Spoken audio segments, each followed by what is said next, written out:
So, ladies and gentlemen, great to have you all here today in such a packed room and online. It's so fantastic to be able to discuss the important topic of today, which are the values and role of incentives for life sciences in Europe and how we should maintain a stronghold in that field and area. And I'm Jenny Nordborg. I'm from Lif in Sweden, and we are organizing this conference together with the Czech AIFP, the Farmaindustria from Spain, the Belgian Pharma.be. And of course, we are very pleased to be able to be here at the Czech representation. That is fantastic and very gracious of you here.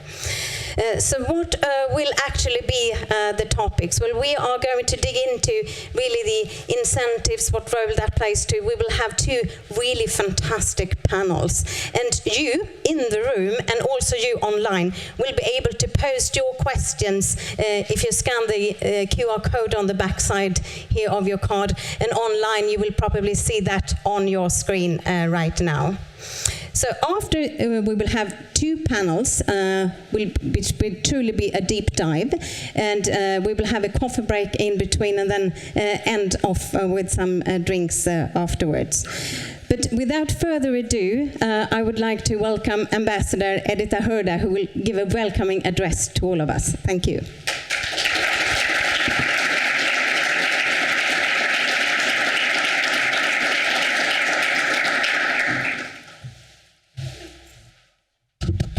Thank you, Jenny. Welcome everybody here. Dear Director General of DG Sante, dear Sandra, welcome here in our premises. Dear Deputy Minister of Health of the Czech Republic, Mr. Dvořáček, dear representatives of Farmaindustria, Lif, and Swedish Lif and Belgian Pharma.be. It's our great pleasure having you, and also to have the Director General of EFPIA, Ms. Moll. Our great pleasure. I hope you will like this afternoon here in the permanent representation of the Czech Republic, and it's my great pleasure to open this conference titled The Value and Role of Incentives in Life Sciences.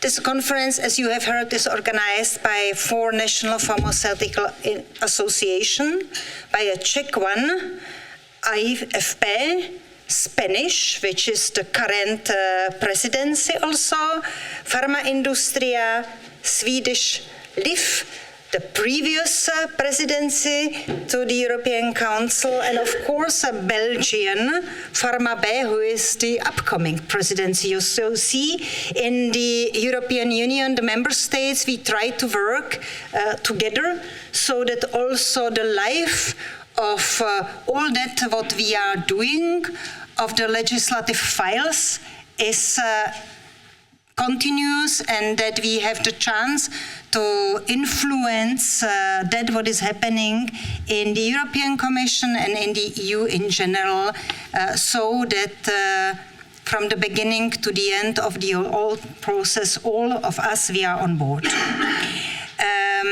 Of course, without the support of the EU association EFPIA, it would not be possible. Let me say that the question of an effective revision of the general pharmaceutical legislation has been broadly discussed on the EU, on the national levels for past months, and may I say even years. I think it's very important. You might recall also some events which were organized and dedicated to this topic under the Czech presidency. And of course, we all expect that the planned revision of pharmaceutical framework will bring soon positive changes. And it's why you today will discuss, and you will focus not only on the availability of medicines, but also on the competitiveness of the EU pharmaceutical industries. We have seen it during the COVID, especially, how important also this topic to all our nations is. We need to answer questions like what regulatory changes are needed to be more flexible and competitive in a global context, how to incorporate the experience gained through the COVID-19 pandemics, what are the best incentives to make our industries more competitive and able to market the best products for the patients, and many other questions. To find an effective balance and durable solution, the cooperation and discussion led in a transparent manner involving all relevant parties is key. This is also why we have here the representatives of the European Parliament, because without them, this discussion would not be fulfilled, and we need the European Parliament, that everything what comes out from the Commission is done by the Member States, is also confirmed by the European Parliament, and I welcome two members of the European Parliament also here, and they will be on the stage. Dear colleagues, I have seen the quality and the representation of speakers today here is absolutely outstanding, and I would like to thank all them who are taking part in this event, and I am sure it will contribute to the good discussion that will take place this afternoon, not only here, and I thank to the audience who is here in the permanent representation in the room, but also to all these who are connected online. And my thanks go to AIFP for organizing this conference here this afternoon with us. I hope you are looking forward to the discussions as much as I am. Let me switch to Czech, because you are in fact in the Czech territory. This is the Czech Republic. So, dámy a pánové, přeji vám, ať je dnešní odpoledne inspirativní a plodné. And so in English that also the rest can laugh a bit. So ladies and gentlemen, may this afternoon be inspiring and fruitful to all of you. And see you then later. Thank you very much.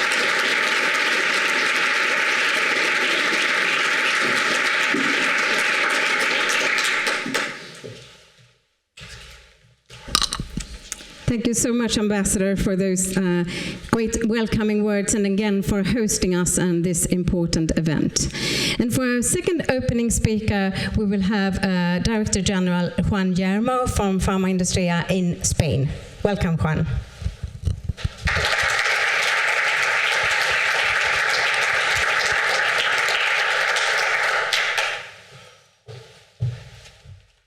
Well, good afternoon, and thank you very much, Ambassador Hrdá. Hope my Czech has improved over the last few minutes. I must say I'm really delighted to be here at this great opportunity in this great venue with so many of you that are involved in this really, really important and hopefully transformational legislation to ensure not only that patients have the fastest and equitable access to new medicines, but also to ensure that we protect that industry and we support the industry that delivers those new medicines. So I'm grateful that we could have also the Vice Minister of Health from the Czech Republic, Dvořáček, two MEPs as well, Knotek, who's replacing our Spanish MET, Dolores Montserrat, who unfortunately is unable to join us today, and also the member of the European Parliament, Maxová, as well, will be here present a little bit later. And of course, thank you to all the three other associations, our colleagues from Belgium, from the Czech Republic, and of course from Sweden, the previous presidency, who has helped us to put together this event that we really hope will be an opportunity to have a very open debate about how we can strengthen incentives in Europe to ensure the delivery of new medicines to patients. I must say that when one starts with the first words that President von der Leyen used in relation to the European pharmaceutical industry, one was very encouraged a few years ago when the strategy came out, because she called for a support to the European industry to ensure that it remains an innovator and a world leader. And I think this is really the message that we've taken along all this time, and that we very much hope will be reflected in the actual legislation. You all know the reality, you all know the figures, the indicators, the decline of European competitiveness in this industry in terms of number of medicines in the world's total, but also in terms of global R&D. So the question is, how can we reverse this trend? How can we ensure that Europe regains its place in the global competitiveness race to deliver new medicines, and how do we ensure that those medicines reach to the patients in an equitable and agile manner? Coming from Spain, where we have been working on questions of access, I can tell you that the issues of access are very much national issues, and I think those of you who have worked on national agendas, you know that very well. We've worked on questions related to the governance of evaluations, of process, of P&R processes, for instance, that hopefully will allow, for instance, the delivery of a new early access method to medicines, especially medicines that deliver a special therapeutic value to patients. So there are solutions that are being considered at the national level that hopefully will ensure an improvement in access. But what we have in front of us, as you all know, because you've heard the position of EFPIA in this regard, is a number of proposals in the current legislation that are not reversing the trend that we've been observing in the industry in the last 20 years, but could have precisely the opposite effect. And here, of course, above all, we have the question of the reduction in the regulatory data protection period, the definitions of unmet medical needs and higher medical needs, the orphan market exclusivity, and of course the question of linking the incentives to something that is outside of the hands of the industry, which is ensuring that the medicines are actually financing the national health systems. So the question of the linkage between the incentives and access is one that clearly will be at the forefront of the discussion this afternoon, because it's a kind of the starting point that is creating a situation that is difficult, if not impossible, for the industry to resolve without the collaboration of the national authorities and the national regulators and the national ministries of health. Now, you know, in the European Council back in March, they also stated the need to support pharmaceutical innovation through a solid incentives framework. And President von der Leyen has spoken about the need to carry out a competitiveness check on every new legislation coming out of Brussels. So the question is, when will we have a competitiveness check on the European pharmaceutical legislation? Well, we have already a first go in EFPIA, as you know. Nathalie, yesterday, the team launched a report that was commissioned from an independent institution, the so-called Dolan report, which gave us a first attempt at looking at the impact of these changes in regulations and changes in incentives and the impact that it could have on the capacity of the industry and the incentives of the industry to innovate and to produce new medicines. The approach taken, the methodology, is based on the same approach that companies take, which is a risk-adjusted net present value methodology. And for that reason, it's a very good starting point, we all think, in order to start a debate using numbers, using recognized methods, to really understand what the impact will be of the different proposals that are being put on the table. And I think during the discussion today, we'll be able to hear the results of those first evaluations that have been carried out by Dolan. But clearly, the results are depressing. Depressing in the sense that all we have is a further reduction, a further decrease in the share of European pharmaceutical R&D in the world, a reduction in the percentage of new drugs that would be delivered by European-based clinical trials and European-based companies, and furthermore, a biggest impact on SMEs, precisely the companies that you want to support the most, the ones that face the biggest regulatory and administrative hurdles when it comes to innovation. That includes, obviously, the biotech firms as well. So the question is, how much of this legislation is going to help improve access in the European Union? How much more equitable access will become in the European Union if that is really the goal of this legislation? And clearly, we do not think that this is the current proposal gives you the best solution to that problem. Quite the contrary, we think that it will make Europe more dependent on third parties, on innovations coming out from the US, from China, that is increasingly growing in its share of global pharmaceutical R&D, and therefore, in a way, it will make access ultimately more difficult for European patients.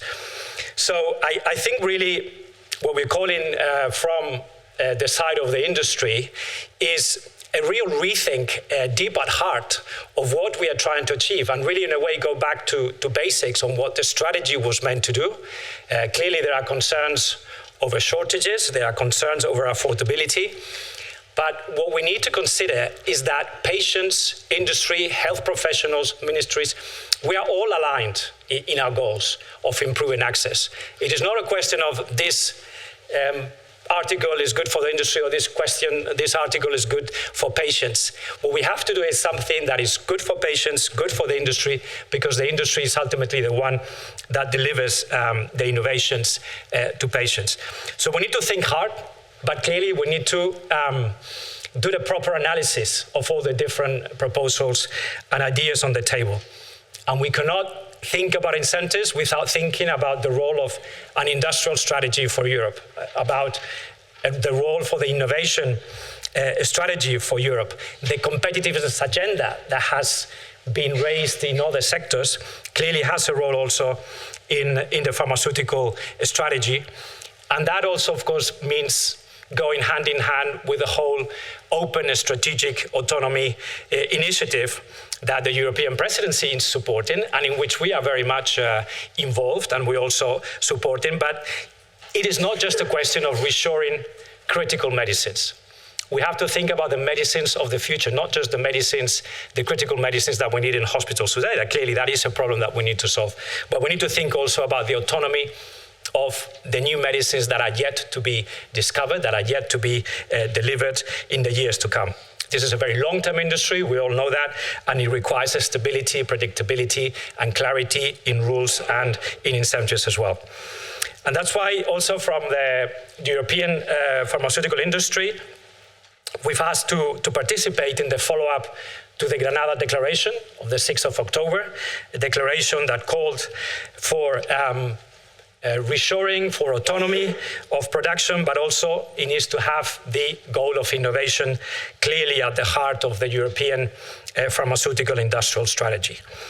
We need ultimately, as I said, a competitiveness check, a proper competitiveness check of the different proposals that are being made in the pharmaceutical strategy. So really just before wrapping up, I think the main message is that the European pharmaceutical industry, the research-based pharmaceutical industry, is committed to working with all the stakeholders to create faster, equitable and affordable and sustainable access to all patients to innovative treatments and innovative medicines. But to do so, we need to start by closing the competitiveness gap, by closing the innovation gap that is growing every year in Europe with respect to other countries. So we need to have a collaborative solution, and we are open to the dialogue. We're open to ensure that we provide the evidence and the analysis in order to deliver a framework for innovation that really gets us to best serve the European patients, European societies, and of course also the European economy as a whole. So thank you all very much. I think this is going to be a great opportunity, as I said, to hear from the different voices, and hopefully we can contribute to move forward the debate. Thank you.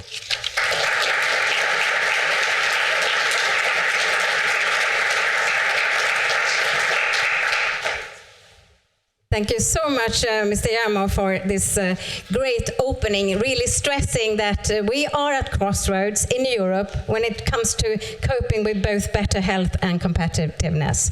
So, and without further ado, we will now go into the first deep dive discussion. But before inviting the moderator, Nathalie Moll from EFPIA, on stage with the panel, we will start by really kicking off a speech on how, what is really the impact on intellectual property, on innovation and competitiveness. And for that, I invite Charlotte Weyne, who is Senior Legal Advisor and European Policy Advisor at the Pharma BE in Belgium. Welcome.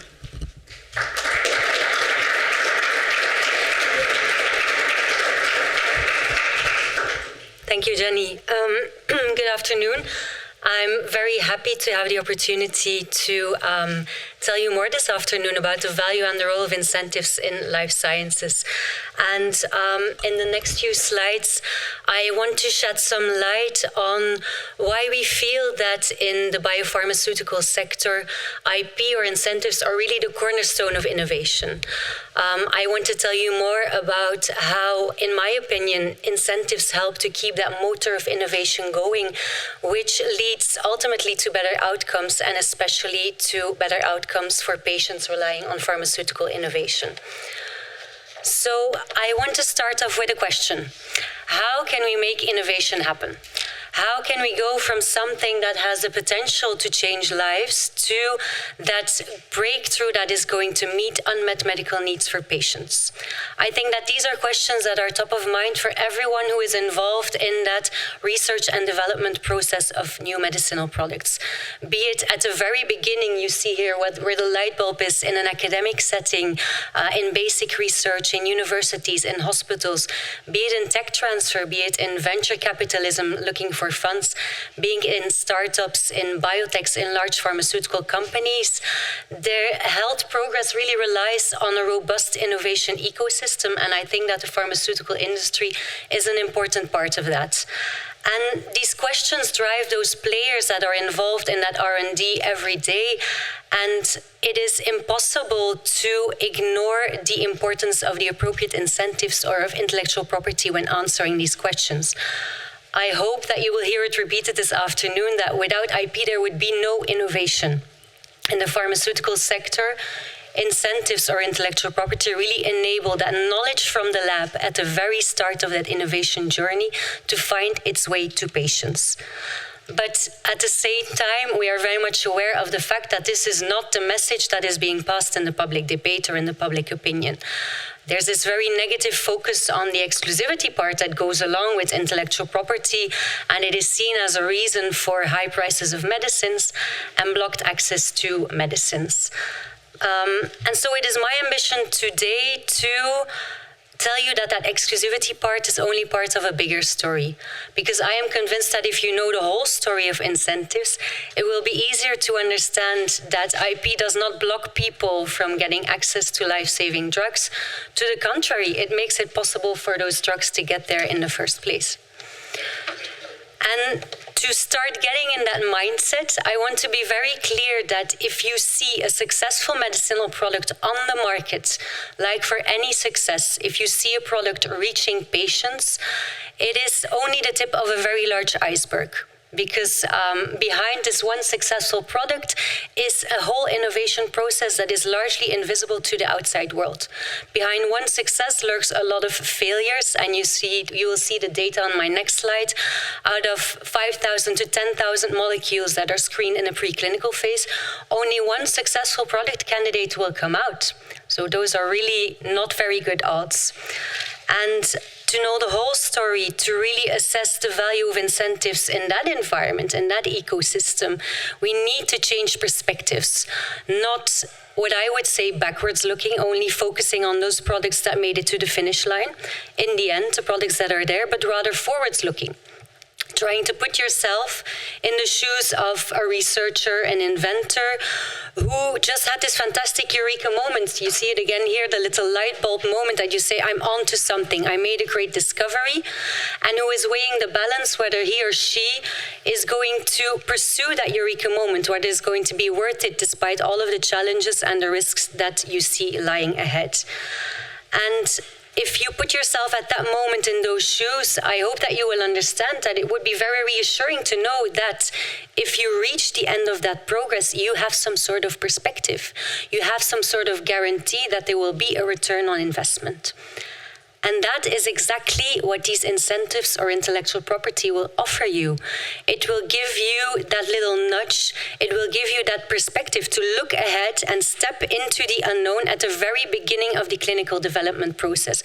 Because it is at that time that the decisions to invest, be it either human resources or financial resources, the decision to start or invest in R&D are taken at a moment when the odds are still very uncertain.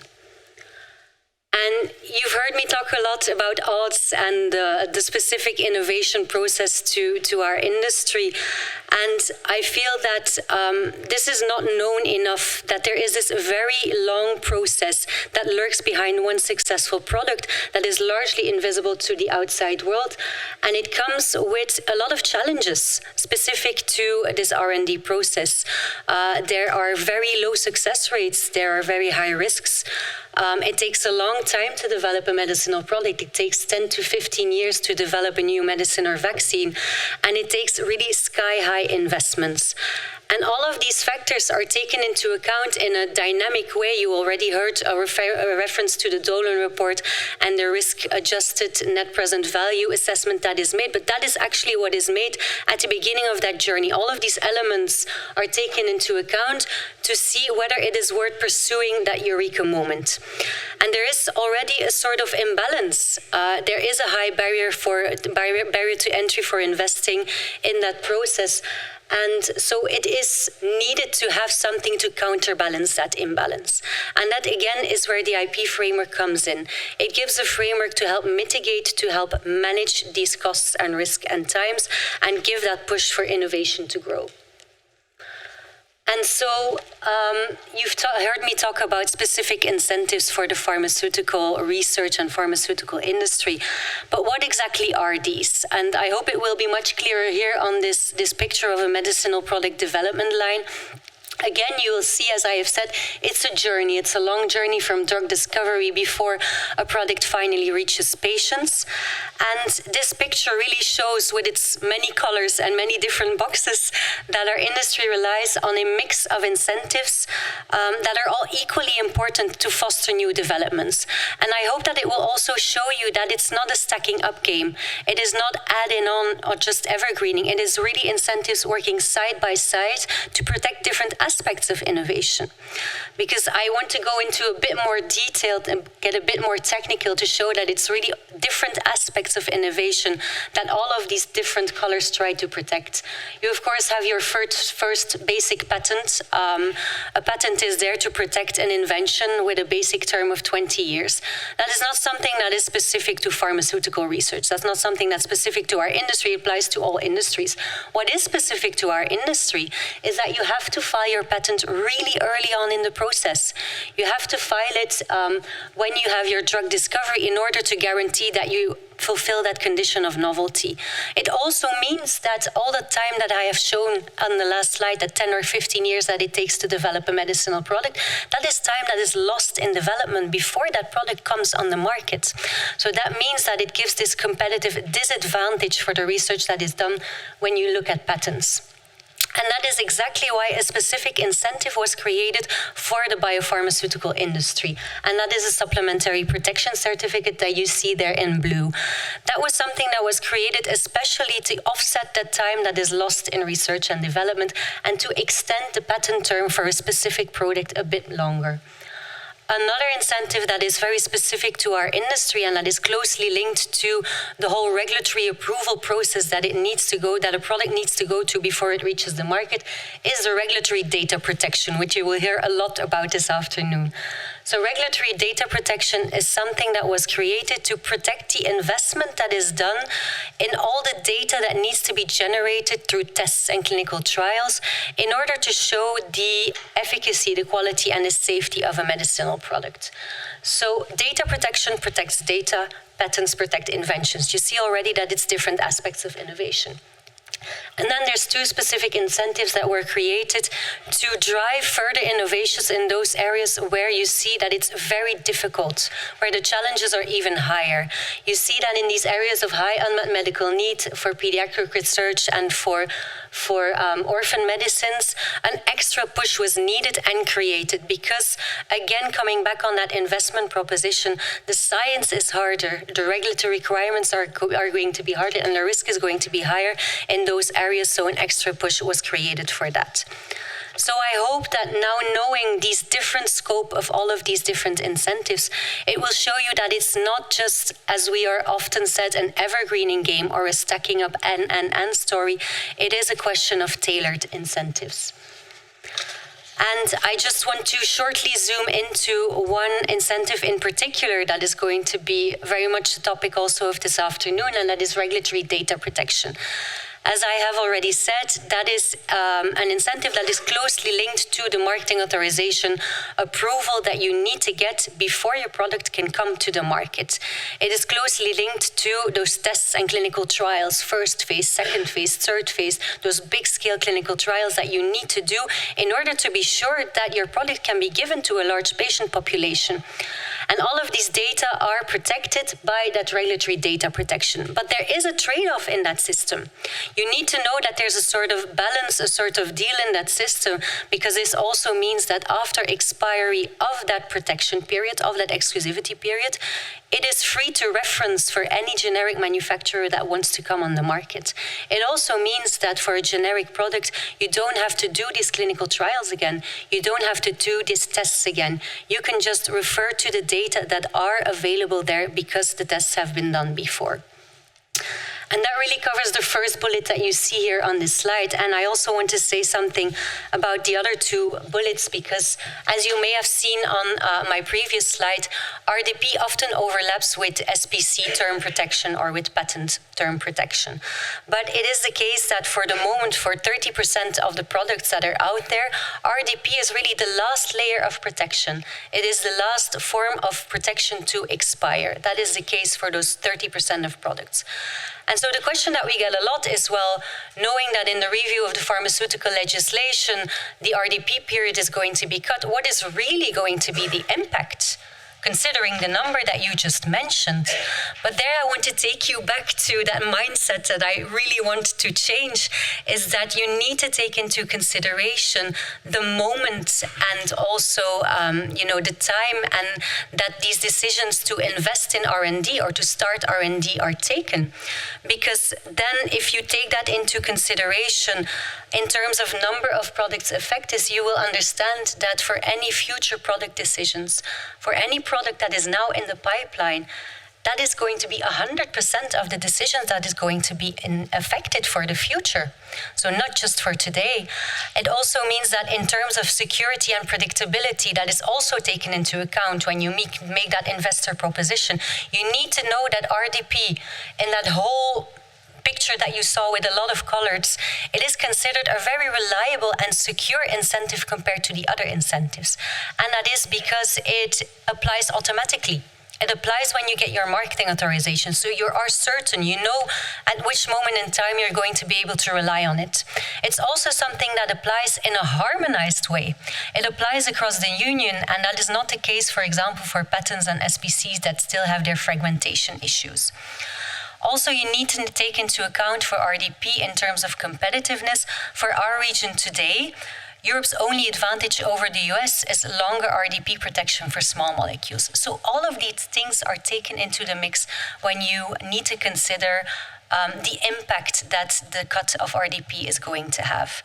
So I hope that this gives a bit more perspective on this incentive that is maybe lesser known, but all the same very important.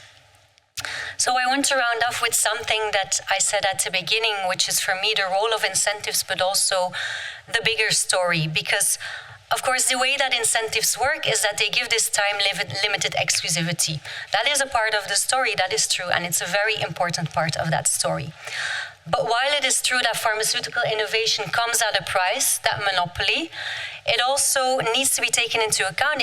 It's important to realize that this price is in the end temporary, because it is part of a system where there is a deal with society, there's a contract with society. It means that after loss of exclusivity, full competition can kick in. Because after loss of exclusivity, that invention that is there, that innovation that has been created, is going to be part of the public domain. It's going to be free for everyone to use. And it also means that the benefits remain for a much longer time than that limited time exclusivity period, if you take it into the bigger scheme of things.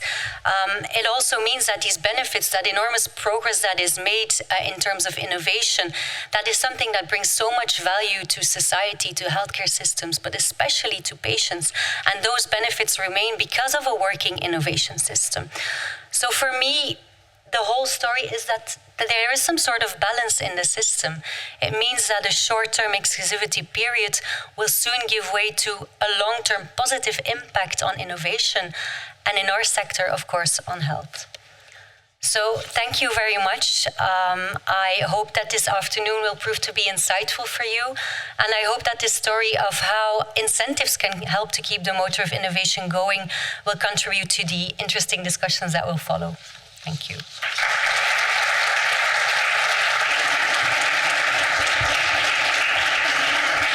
Thank you so much, Ms. Weyne, and you've taken your seat. And I will now like to introduce Ms. Nathalie Moll, the Director General for EFPIA, who will kick off this panel discussion.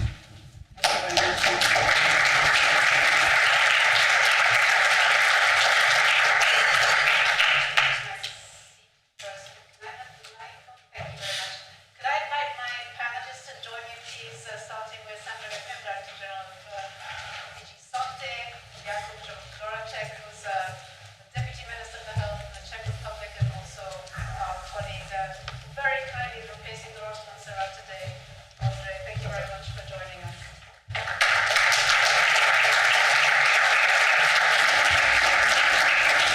Now it's on. Now I switched it on. I haven't switched it on. Sorry. So everybody online, I only invited the panelists to sit down. It's nothing very exciting. Thank you very much for joining us. It's really exciting to be a moderator, first of all, rather than a panelist, but in this moment in time. Because for somebody who's been in Brussels nearly 30 years, following pharmaceutical issues, it's great to see us catching up with the rest of the world now that the science has developed that quickly. So I'm excited to be part of the process of updating this legislation, which is so important. You heard from Juan what global challenges we have and opportunities. You heard from Charlotte just how complicated it is to be in this business and what kind of instruments and facilitations we need. And hopefully from this panel, you'll hear a little bit about the political enjeux that are required in order to update a couple of pieces of legislation which are rather enormous. Just to put us back in time a little bit in 2019, before COVID, I just wanted to bring in the countries that are hosting us today in the context of the SPC manufacturing waiver, which some of you may remember. Belgium, France, Ireland, Portugal, and Spain, and the Netherlands made a joint statement supporting the political compromise, but they also insisted that future legislative initiatives also include incentives to promote research and development, and that these initiatives should strengthen the necessary conditions in the European Union to allow for the enhancement of healthcare, of intellectual property rights. So we're all going in the same direction, and the Czech Republic in particular commented that weakening intellectual property rights in Europe might undermine investment in research. So it's nothing new, it's something that we know in which direction we need to go. And if we fast forward to April 2023, we had the proposal for the revised legislation from the Commission, and in March, just before that, the heads of state got together and they also asked for an increased access for medicinal products, but also to strengthen incentives in innovation, because as a region, we used to be the pharmacy of the world.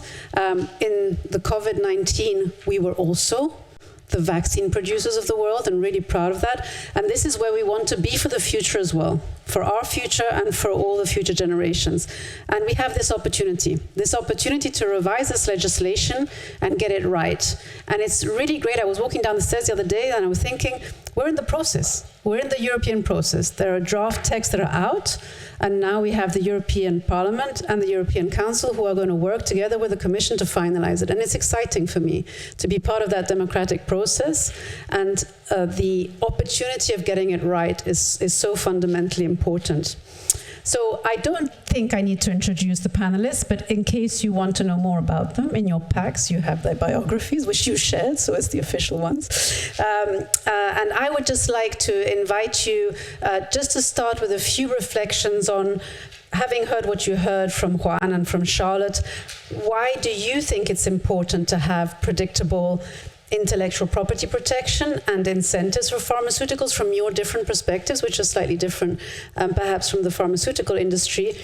And then also, I would be interested, because I never get to ask this question, what is your view on that widening gap between Europe and the US and China in terms of innovation, in terms of investments in R&D? Do you feel that a stable, predictable IP system, and I'm talking broader than just IP, all those incentives will help?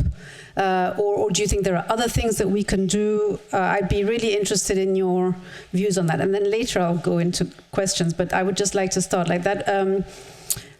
Can I start with ladies first? And Sandra, can I give the word to you? Thank you very much. Thank you, and I hope this works.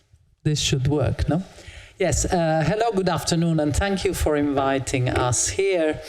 It would even be too easy to reply to your question, Nathalie, because without IP and IPR protection, you don't have the innovation, full stop. So I will simply say that I'm grateful to the presentation that we just heard, that at least is making the distinction between IPR and I would say what revolves around IPR. We can go into that. In fact, at the very beginning of this event, I thought I was in the wrong event, because it's all about SPCs, and that I think, you know, we have a proposal out, and it's my colleague Kerstin Jorna who is dealing with that. I can take collegially that piece, but let me say I'm here for a different piece. So regulatory data protection, or market protection as we want to call it, is a big animal, yes, you said, but it's not, unfortunately, the answer to all the questions. This is where you need to understand that this is maybe a big piece of legislation, but it cannot by itself guarantee that Europe stays the leader that it is. By the way, I have been the last negotiator that updated the pharma agreement in Geneva, because after the last update, I said we should not update it anymore for reasons that we know, I suspect, because there was a lot of free riding of our zero tariffs on pharma. So let me say to you, I know the sector quite well, and I know we're leaders, and we want to stay leaders. The problem is that we don't have all the pieces even in Europe. The competition is global, innovation is global. Just anecdotally, I was asking someone, if we were to improve the clinical trials part, would the investment come back? Possibly not. So it's much more complex than just, I take my legislation, I give you 20 years, and then you are happy. No. Because your 20 years or 8 years or 6 years are not making the difference globally. The difference globally needs to come from an exchange between industry, regulators, because also people use the word market. To use the word market for pharmaceutical products is a bit exaggerated, because you have a patient, you have an industry, but before the product of the industry reaches the patient, you have the regulators, and he's one of them. Then, you know, we have I would say, the buyers. I am possibly, I was told by my colleagues, the first director who is meeting what they call payers, the NCAPer, meaning the ones who really buy the products, and they buy it because they are insurance schemes, or because they are hospitals, or because they are regions or nations. You know, it's every member state has its own kitchen on this. So let me say, it's a bit of an exaggeration to say there is a consumer and there is a producer. No, the producer has to invest on innovation many a times blindly because there isn't a real industrial policy. So I start from that. If you really want to attack this issue, we would need to have industrial policy. I'm very happy that the leaders were making, I would say, big statements on competitiveness and on the need to keep this industry competitive. But let me say, it's not just this piece of legislation may contribute or not, but in fact it's a much broader holistic approach that we need. So we need an industrial strategy. We need to also have it, because I remember that one of the things that at the end of the process of the vaccines we discovered is that we wanted to have production in Europe. And let me say, the global south has also discovered it, because they discovered that without production they would not have access to the vaccines. So it's as simple as that. If you don't have, the first word that comes to my mind is availability. You need to have an industry that produces. If you don't have the product, then you don't have anything. You don't have the access to the patient. So availability. And availability, I think, Jakub will show to you, you have the same products that are innovative or exist in the market, let's say, but you can see that member states get it in different years, many years. So where is the problem? The problem is that we have not seen, and let me say, we being in the Commission at the center of pressures, we have seen a very good industry that is leader, can take the challenges up front, but then we see that some member states do not have their products. So I need to act. I need to act on that access for the member states. So there is this graph of member states. Some of them get most of the products, some of them get very little. But why, we may go into a discussion, it's not only the industry, it's also the way the member states negotiate the way they want to have the access to the product. So let me say, we know that in this in the regulatory piece that the Commission has proposed for the pharmaceutical industry, there are at least 3 actors. There will be the regulators, there will be, I would say, the industry, but there will also be the member states with all their obligations too, because you cannot. There is also a need to respect the roles of each of us. We cannot burden the industry with responsibilities that are not for the industry to take. We cannot burden, I would say, the regulators with discussions on innovation. We have found many facilitative paths to accelerate, but this acceleration always comes at a balance. You need to balance the innovation with the access. It means it needs to be safe at the end of the day, the product. So when we have accelerated, even with the rolling reviews, the vaccines, we needed to be sure that at the end of the day, the product was safe. So there's never a free lunch. If you want, my view is that there is always something that does not allow you to go the full space that you have in front. So balance between innovation and access. We cannot be imbalanced in this, because then we are failing. If you wish, when you always try to go back to the intellectual property, which is a good point to start, I may say that we indirectly have, I would say, an issue here, which is the budgets. What do I mean? It would be good to think that, longer time comes with more innovation and more access, but it comes also, and this is what my member states say, it comes also with cost for the budgets, because the entry point of the generics is moved on. Sorry, this is a reality I need to say here, breaking a bit the spell on the beauty of keeping long time for protection for an innovating product. The problem is that this is a burden for the budgets, and we need to minimize that, because in 10 years I have seen the figures. So the availability between member states goes like this, but the explosion of the budgets was really quite striking, because with an increase on average of 6%, you can see that no budget, a doubling of the budget in 10 years is not sustainable for the public finances. By the way, you need to know that by the end of this year, the COVID measures are coming to an end, so many governments are worried that the discipline of budgets will come back again, and all the expense that was possible during that period is no longer possible. So a broader picture. Innovation is global. We don't want to free ride or to piggy ride anyone, neither China nor the US. We have a strong industry. We want to keep our industry strong. We need to keep our brains here also, and I'm thinking of the biosimilars and biotechnology part, meaning that it starts with good education, it starts with good, but anything that is public or not public, but it needs to go to an industry that is receptive of the challenge of certain things. And in that respect, why are certain companies moving to the US? I think we can have answers which are very well beyond what we're discussing this afternoon. It's a financial environment where startups can get risk financing very easily. This is something that we need to deal with in Europe. How do we finance the startups?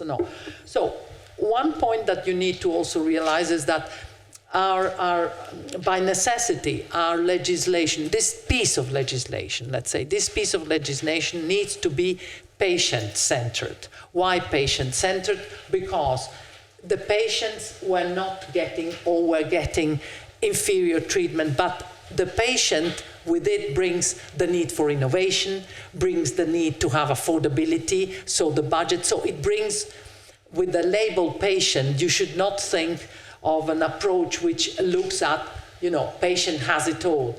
In some respects, this is a complicated equation where the patient needs to have the best possible innovation at the right time. And I would say best possible, the limitation is more in the budget of the country, unfortunately. It should not be in the choice of a company to launch or not to launch. This is the point where I want to be clear. Sometimes we have the impression that some of these availability issues stem from a choice to be or not to be in a market. So again, we will do our utmost to facilitate the company presence in that market. And by the way, there is a big misunderstanding, I think, on the way we read the launch. The launch in 27 member states, we can have a separate long session on that. It's not that you have an obligation to supply or obligation to stay there. You need to be able to supply that market if the member state so wishes, and the member state needs to wish in a point that also its obligation to deal with the industry is there. So it's a delicate balance between giving industry, I would say, a role that it has not. The industry cannot replace the choice of a member state. The member state needs to be able to choose to have or not to have, depending on several factors. On the other hand, at the moment, we don't have the real choice of the member state. So that is one thing. What is important also to realize is that we know that industry is competitive, can take in absorb many of the adjustments. It cannot adjust to unpredictable stuff. And this is where I want to be very clear. It would be good that the debate were, I would say, quite fast on this piece of legislation, because I know that many of the investments that are happening today are determining the presence of industry in the next 10 years. So I'm not stupid. We put out a piece of legislation which is already affecting our next 10 years. So the quicker we get a dialogue going, knowing that member states want to have the product, if they can afford it, and this is why affordability, and affordability, I'm sorry to say, comes with the time that generics can come in. It's one of the pieces, it's not the only piece, but affordability means that the member state is ready to pay so many years of innovation and regulatory data protection, but it's not ready to go the whole hog of status quo of today, because they need also to look at their budgets. So I could have thought of different reforms, many different reforms, but this one is trying to strike a balance between 27 member states that have different profiles, different types of industry, because let me remind you that some have only production of generics, some have a mixture, some have only originators, some produce very nice stuff that is originators and is sold elsewhere and have their own policy of only biosimilars and generics. So let me say, the complexity cannot be wished away. We have a very complex situation. We tried our best, but we are here to discuss and which is the best incentive for industry to stay alive, but not just in Europe, because we were the pharmacy of the world for the vaccines. We were the only ones who kept our borders open, and I'm very proud of that. I'm proud because of my over 20 years in DG Trade, but also because I thought it was the right moral thing to do, to sell to others the vaccines. But let me say, the minute there is a pandemic, I saw they closed the borders. So we need to have industry here. And here comes the issue of shortages, which are the critical medicines also that we want to produce in Europe. You know, we cannot have, you know, dependence of paracetamol on others. There are many things that we could add here, but let me say, these are choices that are very political. We have a piece of legislation which is trying to bring in some movement. Hopefully it brings in the right movement, but we need to understand which are the best incentives. But to your question, IP, we protect IPR. SPC, we would like to have a uniform system and not the 27 fragmented. But there again, it's a choice also by the member states at the end of the day. On the other hand, for the regulatory protection, let me say there is no free lunch.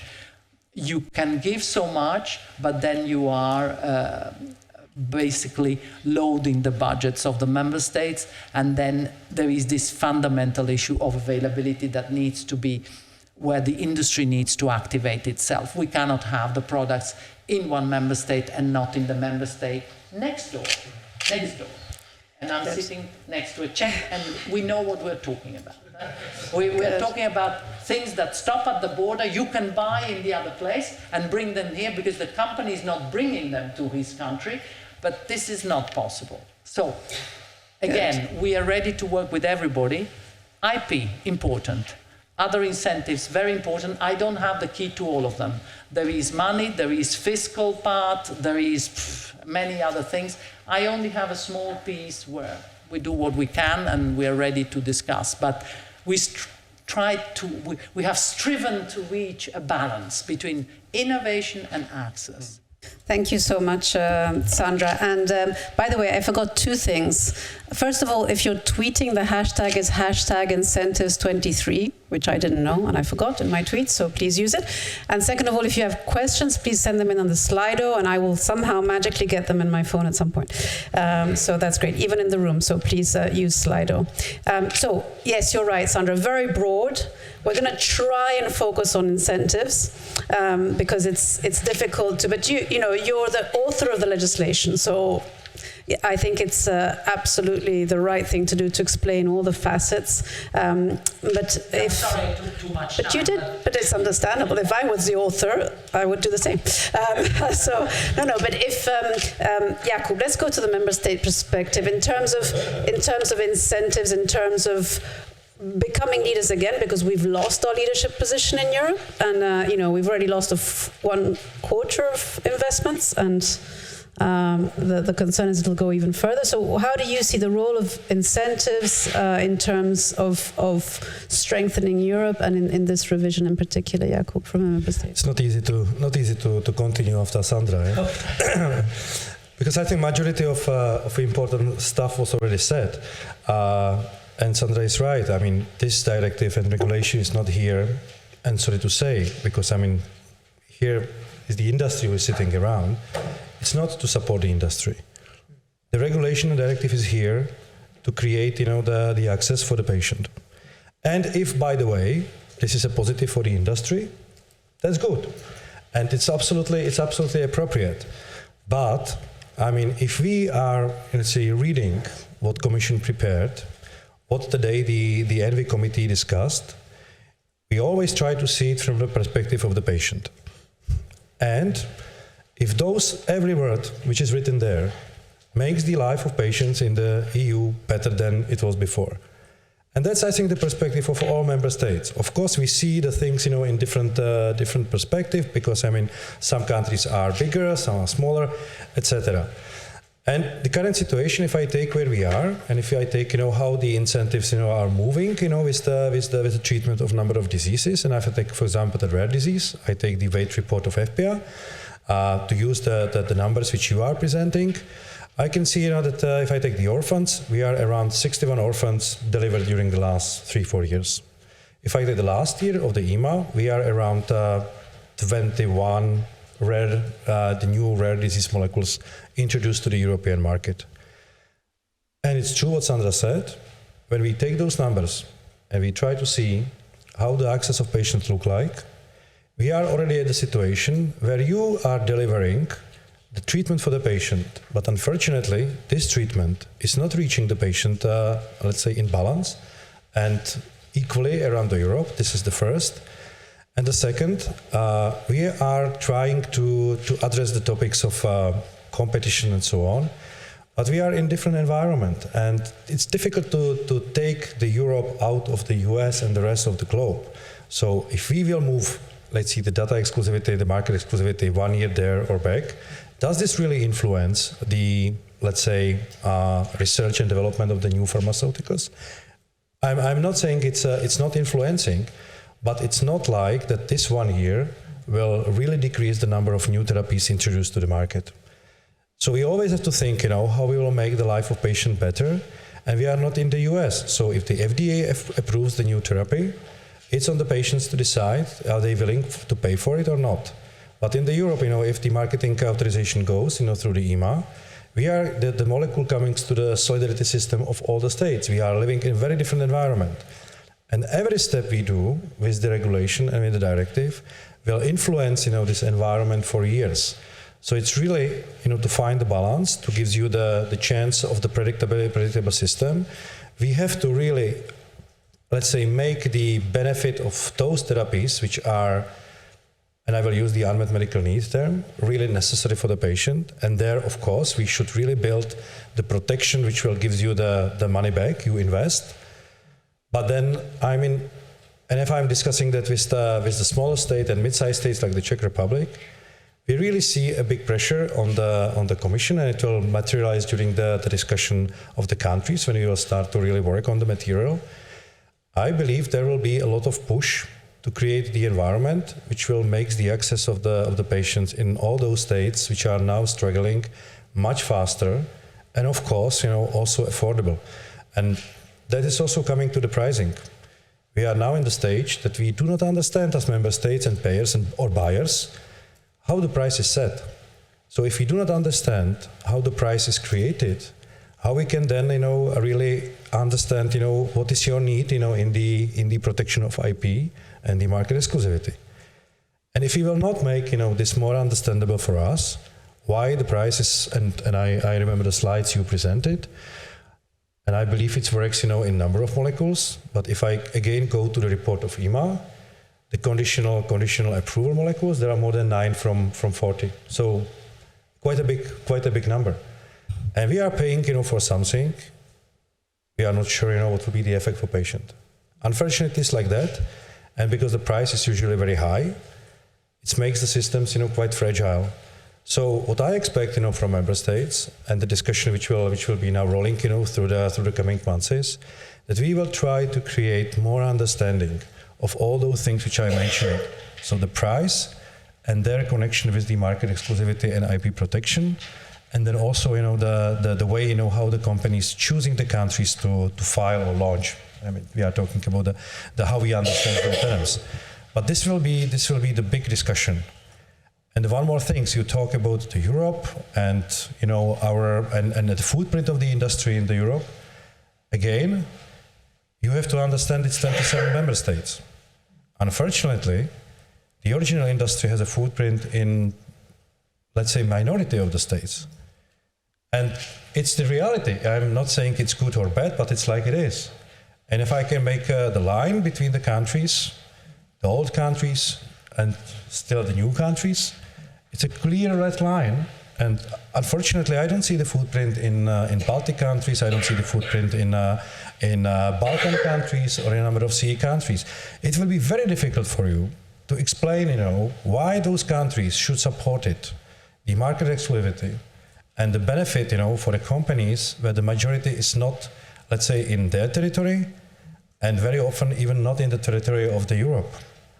So I really feel that will be a very heavy discussion, and you will have to put on the table a lot of arguments why the market exclusivity, why the IP protection, supposed to really, prolong it the time of the price and set how it is working now. And it's not bad or good. It's like it is. Thank you very much, Jakub. And I just wanted to, before we move on, I just wanted to say just a few things, because I think it's important. And this is like it is. You reopen legislation, this is like Pandora's box. Suddenly everything needs to get fixed by this legislation. If I look back when it was created in 1965, it was about safety. It was after Stalinabad.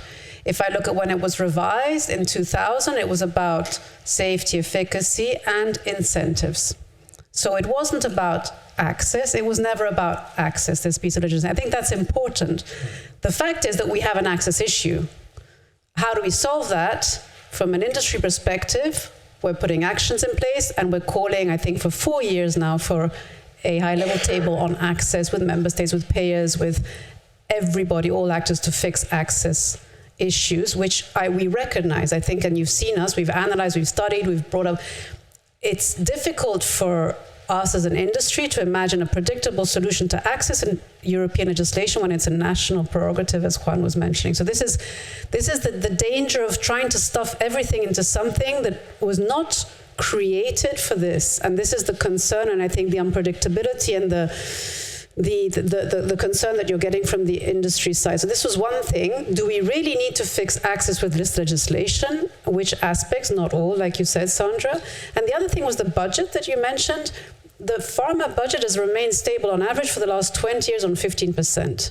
So what has differed is that we have completely different products and healthcare systems who are still trying to reimburse on chronic pills, which is not what we produce anymore. So for me, it's always been a question of when are we ever going to update our healthcare budget management, and where do we recoup the costs? But that, again, is a discussion outside of the legislation that we can't fix by tinkering with years of protection, in my mind. I think it's a much bigger job for member states, and I wouldn't like to be in your shoes, Jakub, but I think there's an opportunity always, right? When you have a crisis like COVID, there's less money afterwards, there's an opportunity to sit and think, what can I do differently now with all these new biotech products? Okay, but I'm going to stop there, just a few reflections. If I may, just 2 points.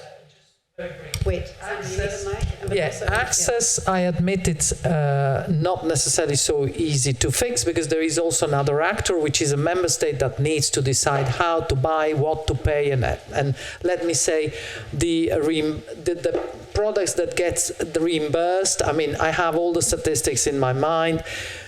When I look at this discussion, I say 61% of the products benefit especially of patent protection, so we're dealing with 1/3. This 1/3, then when I go down and break it down, hospitals have so much. At the end of the day, when I look at where the real problem is it becomes, quite evident that we go zoom down to the doctor that will be prescribing certain pills. So at the end of the day, I discuss with payers a lot. At the end of the day, the lock for certain things is the doctor, because the doctor is used to prescribing something or wants to. You see, we may have here very philosophical discussions, but then at the end, so access, I know, and it's not fair to say that industry will have a completely unpredictable environment and needs to adapt. No, that is not the idea. Is that we will try to approximate as much as possible what we can, and it's not the access but it is true that availability of the product in the country is something that we see can be fixed, provided we start to have a conversation with industry of a certain. Now, on the budgets, I tend to disagree with you, because I'm a numbers person, so I have read my numbers very well. There is an explosion, and the explosion also, let me say, we have a problem. Each time we as Commission forget that any additional year pushes the entry point of biosimilars and generics back. So the budgets are immediately impacted, even if this is indirectly, immediately impacted by the data protection, I would say, length. So let me say, we're not fools, anyone in this room. We have understood that this impacts you or impacts us, and it is a matter of trying to find a balance. This is why I say a balance between innovation and access. Even the best innovation, do we really have to have the latest? There can be several diseases that are treatable with, I would say, innovative medicines, but the real innovative, expensive ones may come in late. So let me say to you, the time that the product runs in certain member states that have perhaps deeper pockets, it's good. Then we need to have little by little the others also in the equation. It cannot be that one member state never gets the product. What is that? And never gets it, even if it is relatively rich country and not a poor country. So it's not the country that could not afford. It's simply that the product never arrives there. So this is the conversation we need to have, but we don't want to move the roles. We don't want industry to take the role that needs to be taken by a member state or vice versa by a regulator. So thank you very much, Sandra. No, and it's difficult to distinguish the two elements of incentives and access. And I strongly believe much more can be done on access. But just moving to the European Parliament, because it's in your camp right now, Ondřej, how do you see the competition between Europe and the rest of the world, and the role that incentives plays in that, in your perspective? Thank you. So, very good afternoon. Many thanks for the invitation. I fully agree, and I think in European Parliament, if I may speak for all political groups, patient is the first, patient is at the center, but okay, what that means. And here we are. We have heard from the previous speakers and nice presentations some clear trend that when it comes to the innovation, when it comes to the economy behind, and the research, of course, then EU is lagging behind China, behind USA, behind Israel at least a few years ago. Now it's more complicated. And also we have here a trend that has been maybe not so much spelled, and it's a trend, lessons learned from COVID and energy crisis and increasing friction on the geopolitical level. And that means to have the value chain, or major part of the value chain, no matter whether we are talking about complicated rare disease molecule or basically basic medicine, to have it in Europe. And then it is very clear. I have spoken 3 weeks ago, I will not name the brand, but it was a vice president of a really big pharma company, and she told me on honest question, honest answer, and she said, we are patriots, so we will not close any assets or give notice to our employees in Europe, but all our investments or our future is now in the US or Asia. So this is the real situation, and if we have here now this unique chance to, after 20 years, Mr. Vice Minister, please. I don't have such a strong voice. Yeah. So if we have now this unique chance to react, we shall simply consider it, and of course. It is as well about regulatory and data protection. And if the question is, can this help? Definitely yes. Then I see the Commission nodding, but I say, but is the Commission, is the Parliament, are the all three making not only the things in the right way, but maybe the right things? Because we have heard, and I have taken the notes, it's complicated, it's complex, member states / commission / budgets, but at the end, the CEO that has a hands on the investment decides simply on the better option. So if we want to close the gap, we have to. And I said there are trends, there is demand to have it in Europe, all the value chain. We have to offer something which is better. Not only equal footing, because then we would just maintain the gap, not to worsen the gap, but if we want to close it, we must offer something better. So basically then it's on its market. We have plan B. I'm coming from former Czechoslovakia, so we know that state can produce everything, but not maybe in the most efficient way. So we can have our pharmaceutical Airbus in Europe. Could be also kind of a way to simply have our one European company, 27 production sites to be fair and produce, but I think it's not the best way. So then we must offer simply something that could work. And then it's not only about the regulatory and data protection, because if we speak to the investors, not only in the pharma sector, we talk about cost of energies, we talk about labor market, we talk about overregulation, and it's not only in the pharma, which you know very much. It is the red tape. I used to be a quality validation engineer in the pharma plant, and it has been nightmare already in 2008-9 or when I was been working there. Yeah. So of course, if we want to be attractive, we need to focus also on other layers than we are talking today. But the topic of today is the data regulatory protection. Okay, we agreed, it can deliver. So then again, from the point of the CEO that decides purely on figures, because the stakeholders are clear, then if we start with the fact that we decrease the given certainty, which is from 8 to 6 years, with maybe some potential surplus, then it's, I think, not understanding of the global business today. Because the CEO simply has more certainty somewhere else. Yeah?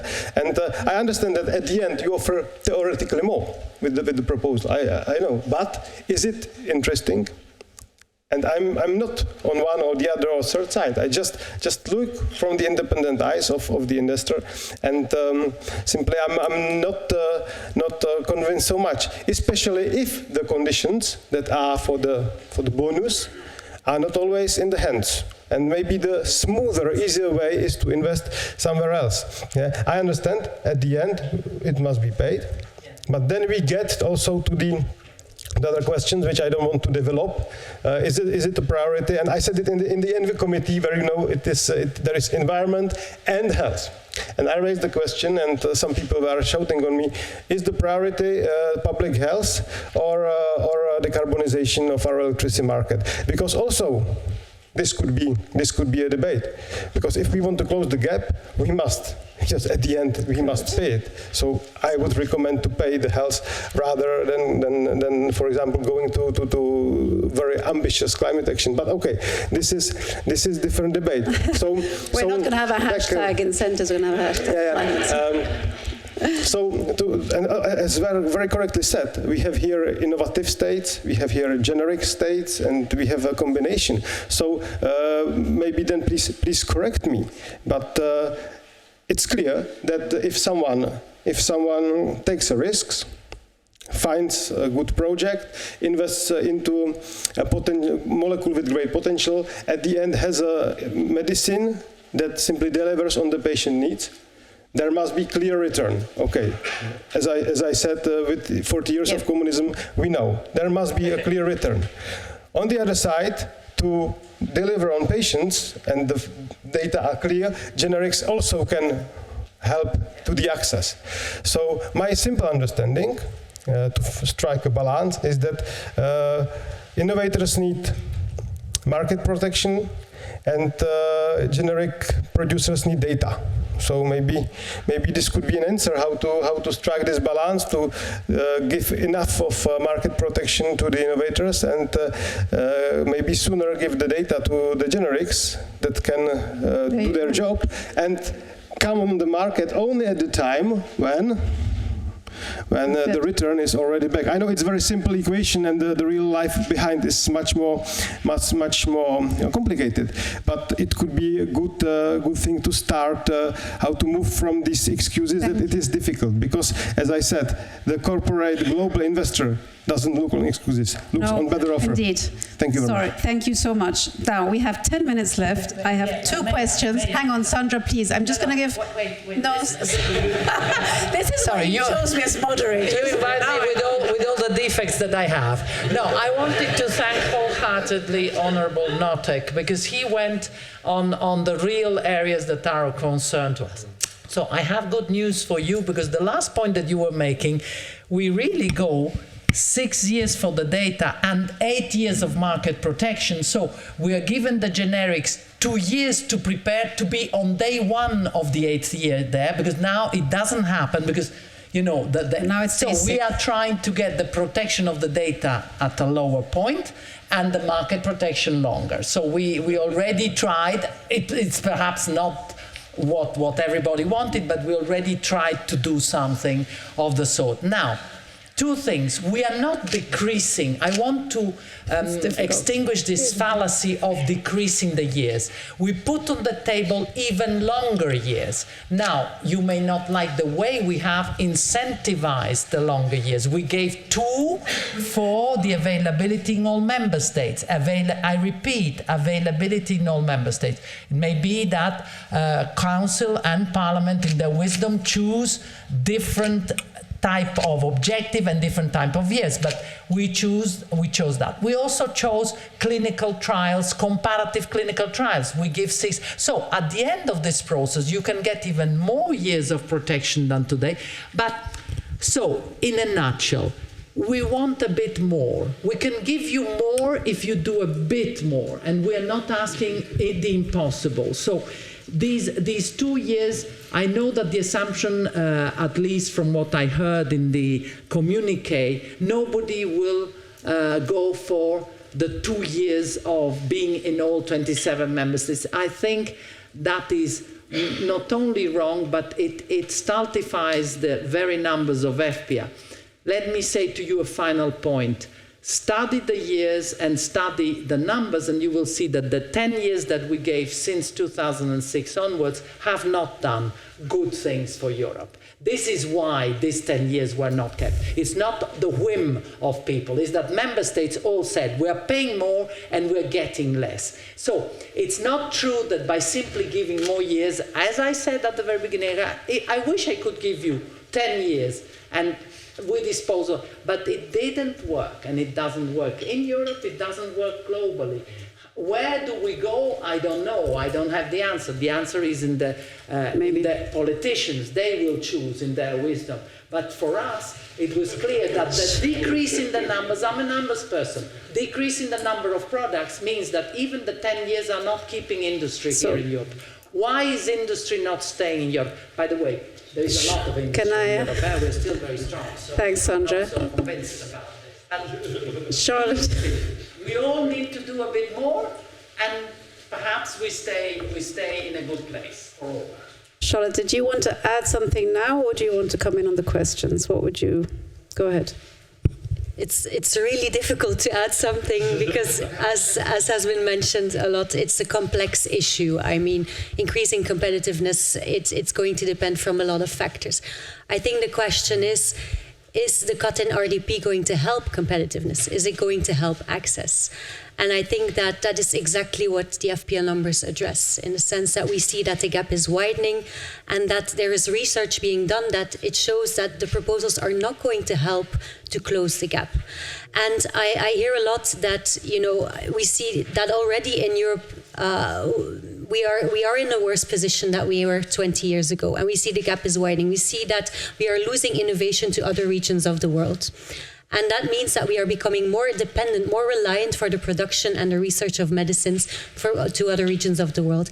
And that matters because I can hear people saying, well, innovation is going to come anyway, but it really matters where innovation is going to happen.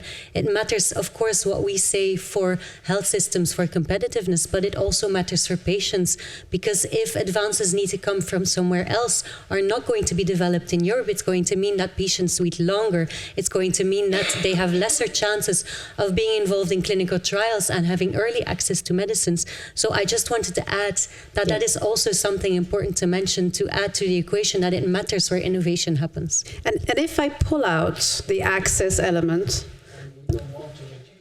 Wait, Sandra, you are the most difficult person to moderate I've ever had, except for my kids. My kids are much worse than... No, but wait. Can I pull out access? We're all aligned We're both Italian. You can more present for all member states. We are all there. How do we get there? I don't know. But so I have a question from Slido to pull out the access. So would the Commission initiate a discussion between member states and relevant stakeholders on the issues internally in member states that hamper access? There seem to be no such discussions at the moment to find common solutions. There are plenty of such discussions. With stakeholders, huh? I mean, I have even somebody from the SecGen there. With stakeholders, so Yeah, there are plenty. There are plenty. Okay, so we haven't been invited, but I look forward to being invited. No, a discussion about access would be something that I think will make a difference now. Because and a lot of stakeholders... The discussion is taking place because these 2 years that you're fighting and looking like, it's all about the access. So I'm putting it very plainly. You make Jakub and other, let's say, 17 member states happy, because it's not less than 7. 10 barely get all products. All the others don't get them and get very few. So you make these member states happy. In the respect of your role and their role, they also need to make themselves happy, because if a company offers the product and that country says, I will pay 1/10 of the price. So I have another question. Sandra, just no. And is it about the market exclusivity and the IP protection or the reimbursement? Because if you take, the current situation, we still do not have a reimbursement in a number of states. That's right. No, but so you have the exclusivity and you are not getting reimbursed because you are not present in a number of states. I think we are 1,000% agree and would like to have that conversation. The other question is quite controversial. I don't know who sent it.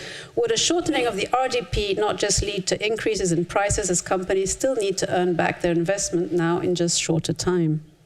But that is a very good question, which is, I would economically say it might be, but then the ones who are getting the products at the very beginning, because let me say, this is not an innocent debate. We know why certain markets are getting the products first. They are the ones who can afford them first. And then little by little, the price... there has been a good return, perhaps, I don't know, but I don't think that is what will happen. What will happen is that, and I insist on this, there is global pressure for all of us to reduce the prices.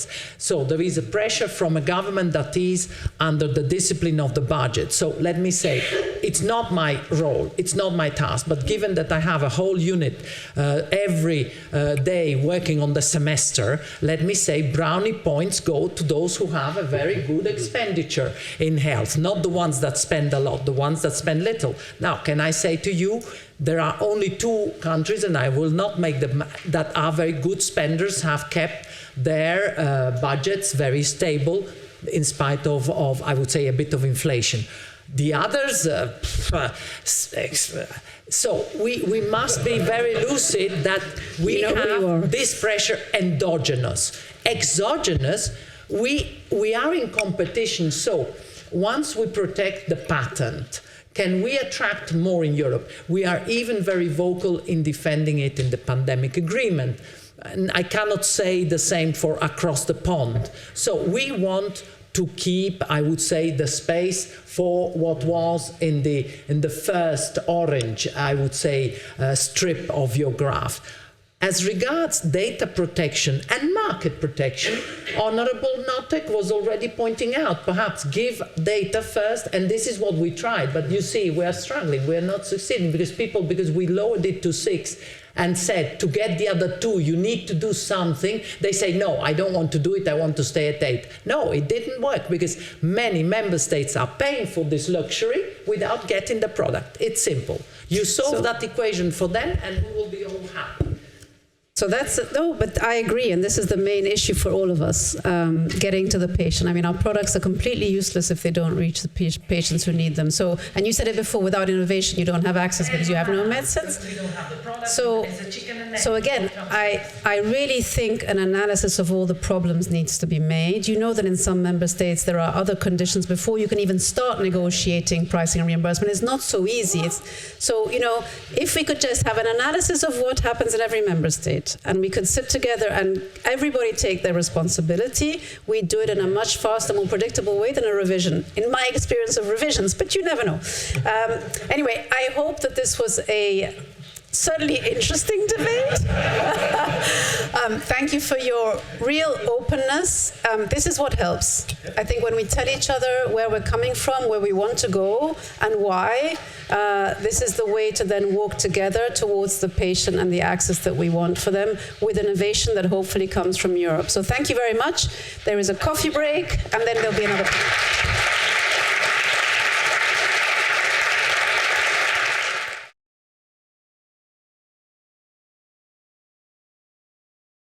All right, so we will now start the second part of this interesting afternoon. And if that was the first panel, just wait what we can get from the second panel. So now we will have really a deep dive into regulatory data protection and have those discussions. And to our help, we have the moderator, Elaine Cruikshank from Acumen. Please, welcome. Thank you very much. With a big hand from the audience.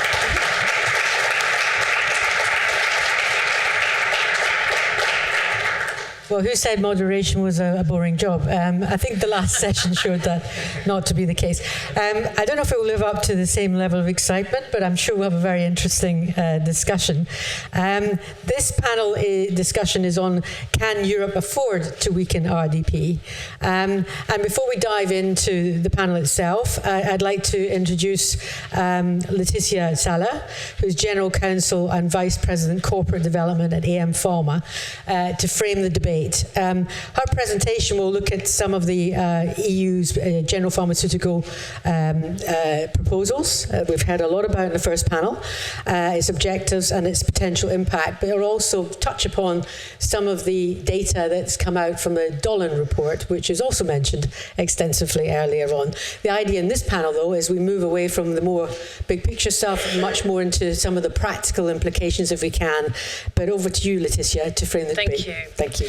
So one correction, I was General Counsel at AM Pharma, but as a lot of SMEs, so it was a very small biotech, we went through turbulences and our clinical trial did not succeed, and we had issues with raising funding, etc. So we had to restructure, and I'm part of the restructuring, so I'm in between two jobs, but enjoying it. So, okay, so what I wanted to do today, well, the bar has been set very high by Charlotte. I thought with her excellent presentation trying to show the ecosystem of pharma. Just wanted to, with this slide, just to show that RDP is one of the many changes that are proposed, and there are many excellent changes that are embraced by the industry. But I was tasked to, within 10 minutes, to give you an overview of RDP and also a little bit of introduction on the Dolan report that was mentioned this morning. Given the time constraint, it will be more like a teaser, I think, so that we can, talk about it during the panel. So what is the big deal with RDP? So we heard from Sandra that actually we are given more. I would disagree to that. I think the biggest challenge is the fact that there's uncertainty. And usually when we have to make decisions, especially for SME, so I'm putting my SME hat on, certainty, predictability are key factors. And not knowing in advance, whether you're going to benefit from a 8-year return on investment or a 6-year, makes a huge difference. So today, the certainty is that we start with 8 years, then there's the 2-year market protection. What is being on the table proposed is that it's a modulation. So you start with 6 years, and then you can earn. I think she used the term of carrots. I'm not sure whether that's the right term, in the sense that there's a lot of complexity around it. So, for example, you could earn 2 years. If you release and have continuous supply within all member states within 2 years of market authorization, note that it's extended to 3 for SMEs. But it's not that easy. So supply insufficient quantities, that means that you already have a structure on the ground. You have to have a market access team. You had to have some distribution organization, etc. So it's different from filing, a commitment to file, for example, which EFPIA has made in April 2022. So the 2 years is really a challenge, and it's not feasible for a lot of companies, and I would say especially for SMEs. There's a reason why SMEs will target 5-6 countries to start with, because to go to market, we all know the ecosystem is quite challenging. There's a cost as well. You will need to hire a lot of experts and consultants to help you navigate through every single member state network and system. Then there's a possibility to gain another 6 months if your medicine addresses new definitions of the unmet needs. Now, unfortunately, and I'll come to it on my next slide, there's a lot of uncertainty also as to what that means. Then, as you can see, and we alluded to it early on, there's a possibility to get another 6 months if you do comparative trials. Now, we all know that to do a comparative trial, that cost, there's an excess, for that, because that means a large trial. It also precludes that there is a comparator. Now, what if you're the first one to address a rare disease, an orphan disease? You may not be able to benefit from those extra 6 months. And then there's also a potential to gain another 1 year for new therapeutic showing significant clinical benefit. And again, there's a lot of value judgment in what that would mean. So I would just conclude on this side, and I know we'll talk a little bit more within the panel, but the uncertainty, the unpredictability creates a lot of risk especially for SMEs, because when we make those investment decisions, which are based, we talked about the NPV modeling, for example, basically looking at how much will it cost to develop, how long will it take, what will be the risk. For example, will the clinical trial fail or succeed? Will you get marketing authorization? What price will you get? So you do all that in an equation. And if the answer to that is that your investment will not be recuperated, then at least for an SME, the decision is a no. You'll have to drop the investment. So similar position, I would argue, for the orphan market exclusivity.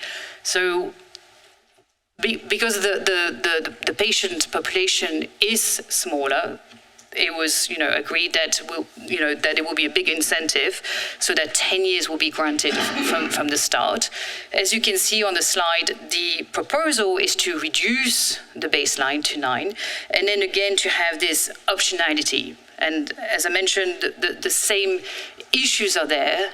So the continuous supply in 27 member states, even harder, I would say, for orphan disease, because you may have maybe one patient in a country. Now, how do you justify then setting up a whole infrastructure for one patient? Very difficult when it comes to that, business decision. So again, uncertainty that is created with this modular system. And then let's come to the unmet medical needs definition.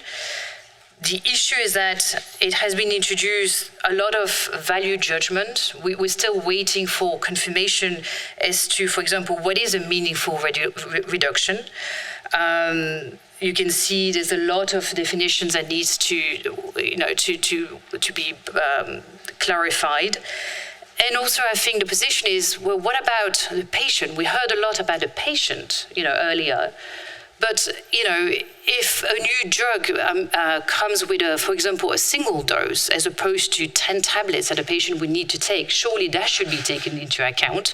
Surely that should be important enough.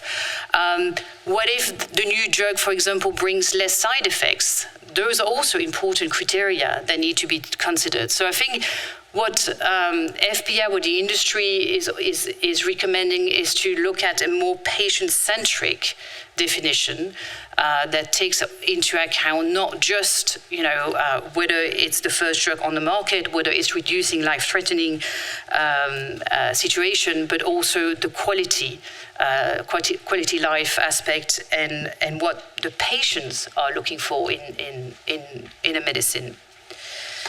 So I mentioned the Dolan, that I'll go quickly through it. The question is, and I think we alluded to, I have to say that I felt a little bit defeated hearing the first panel, but believe that especially from an SME point of view, that we need to continue the dialogue. I think it's extremely important.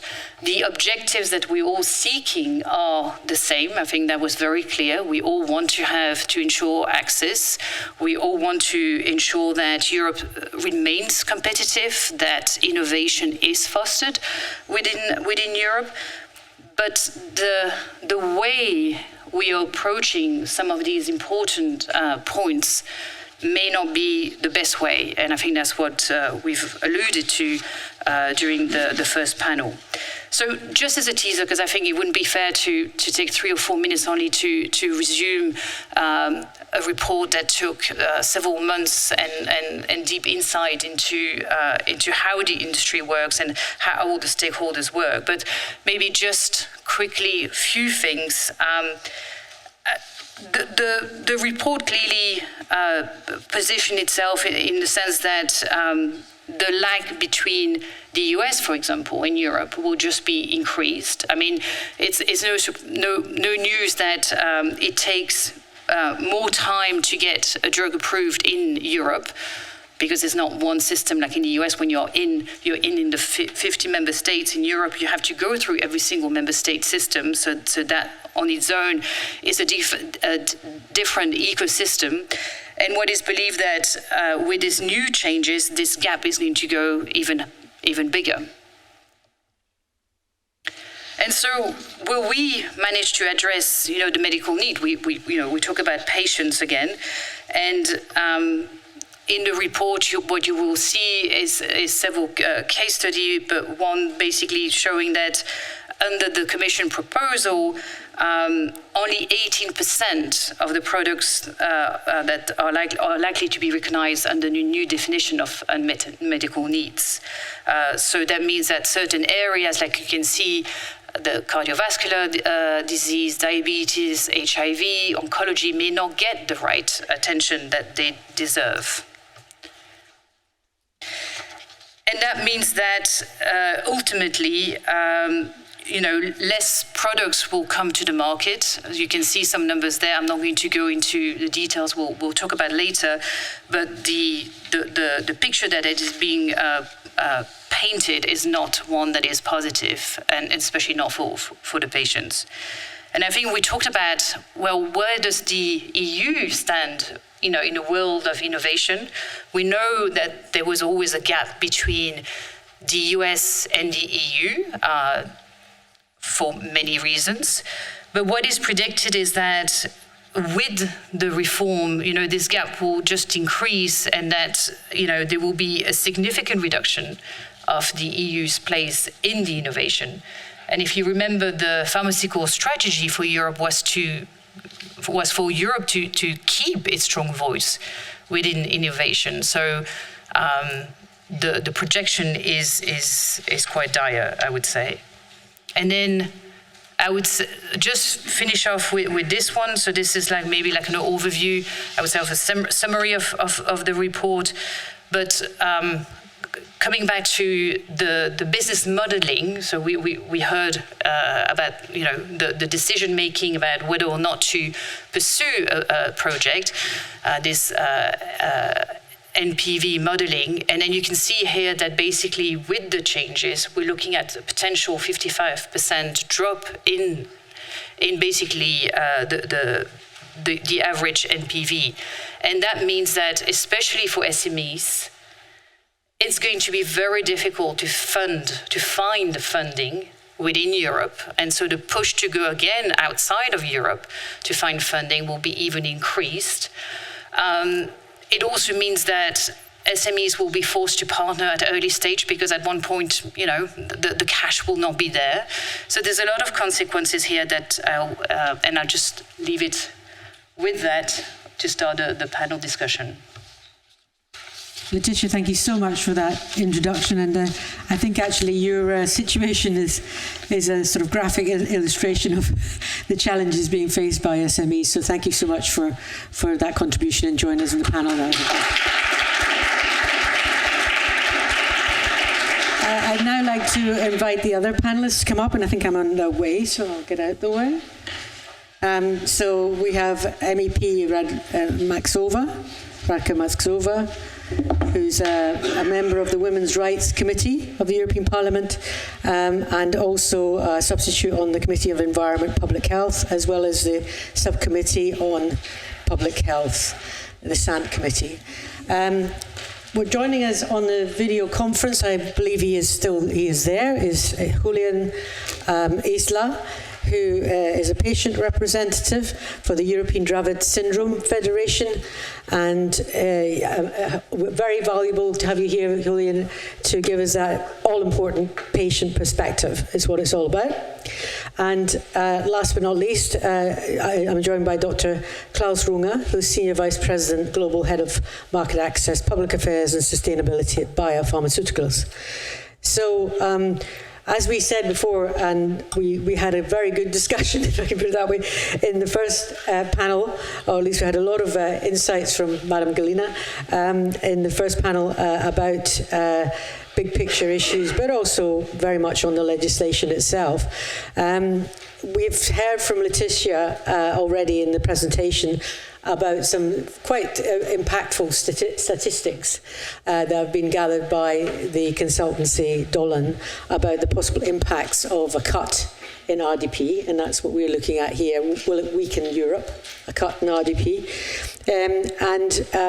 What we want to do now is to have a discussion structured around that issue of RDP, and then looking a bit at some of the conditionalities, if you like, the incentives, as Madame Gallina put it, to actually get back to where we were before in terms of the RDP level, if not beyond, as well as market protection. And then maybe look at the issue, all-important issue of unmet medical needs and how that's defined, which also has a big impact on how products are dealt with, how they're incentivized, etc. as well. So let's begin by talking about RDP. And I want to turn to you, MEP Maxová, with a simple question. What's your impression, having heard from Laetitia, about the impacts, or possible impacts of a cut in RDP? Thank you for the floor, and good afternoon, ladies and gentlemen, dear colleagues. As I could see, there is at this moment no light in the future for European pharmaceutical industry and also for patient.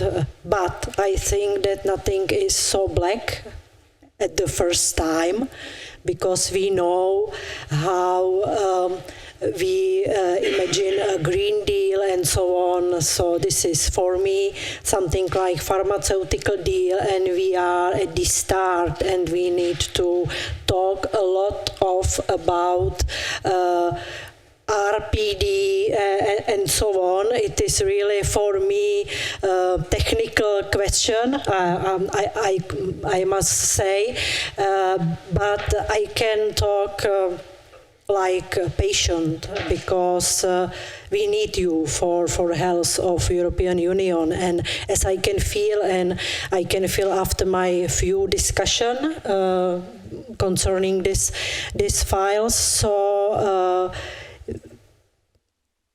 we can afraid about our pharmaceutical industry, and we need, as a politician, to say that we need our pharmaceutical industry to stay in the European Union, and we should do everything what we can to protect the European Union and stay this very important innovative development and medicine for people here. So, if I can say, at this time, I don't agree with the proposal, European Commission, and we need to more discuss 6, 8 proposal of European Parliament, as I know, is 9 year. So we need to find a middle way. It is not really easy, because we have a lot of pushing to European Parliament how to pharmaceutical industry want, how governments want, and how patients want. So I think that we need to have stable atmosphere for pharmaceutical industry in Czech Republic, in European Union, and also save our patient. So I think it needs, and you say, a lot of discussion on this topic. Thank you so much for that intervention. It's very interesting to hear from someone from the Socialist Group supporting effectively the proposal from the rapporteur to increase RDP. We'll come back to that, I'm sure. I'd like to turn to Julian, who's on screen. You're representing the Dravet Syndrome's European Federation, and it's a rare, intractable form of epilepsy that begins in infancy. So I wanted to pick up on what the MEP has said about what incentives are needed, what is needed in terms of RDP to make a difference to access to new medicines and treatments for patients. Could you say a few words about what are the issues you face, or your group faces, your patients face, in terms of rare diseases in accessing diagnosis, treatments, and new medicines? Yeah, absolutely. Thank you very much for the invitation. I apologize for not being able to be there, but I'm today attending the plenary meeting of the Orphan Drug Committee at the European Medicine Agency. I'm patient representative of in the COMP, the Committee for Orphan Medical Products. And well, the question is, regulation is just one tool. It's not the only one. You know, if we want to foster innovation and create new products, definitely we need the support of regulation, but also we need the support from more elements and provide more tools to the industry. Because something that we need to have very clear is, as a citizens, we decided that the industry will make drugs. This is a decision we made, okay? So we need to support this process. But the point is, also we have to combine, you know, the benefits for the patients with economical growth and sustainability. It's a combination of 3 different factors. I'm not sure the new regulation will be able to do everything. From my point of view, the regulation is a little bit continuistic in the approach and the support we provide to develop new drugs. And probably we will need more in terms of innovation, more in terms of focusing on data, more in terms of private-public relationships, more in terms of pilots to explore new ways of payment. You know, because, for example, in rare diseases, the marketing authorization is centralized. This is something we do in the CHMP at the EMA. But when the companies have the marketing authorization, they have to go to different countries. They have to ask for a price. They have to ask for reimbursement. You know, so it's not just the regulation for the authorization. So it's much more complex. And also, I would like to trigger the discussion regarding how we can focus the industry in a more data-based industry, because at the end, if we are developing drugs, we need to reduce the risk of creating drugs. And from my point of view, the best way to reduce the risk of creating drugs is having more knowledge about patients. How much we know about our patients in Europe. I can tell you from my son. If I ask somebody who has the data of my son, nobody has the data. The data is fragmented, the data is in silos. And this is an issue because if somebody is interested to develop a drug for my son, not having data is a big problem. From the beginning, I guess this is something probably we will have to solve if we want to foster the innovation and the creation of new drugs and new therapies in the European space. Thank you, Julian, for those insights. I wanted to turn now to Claus. The study from Dolan concludes that the Commission's proposals to reduce RDP baseline to 6 years would reduce the incentive for companies to invest in these medicines by 55% in Europe over the next 15 years.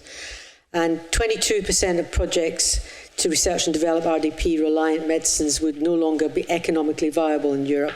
And this is about 1 in 5 of all marketing authorizations.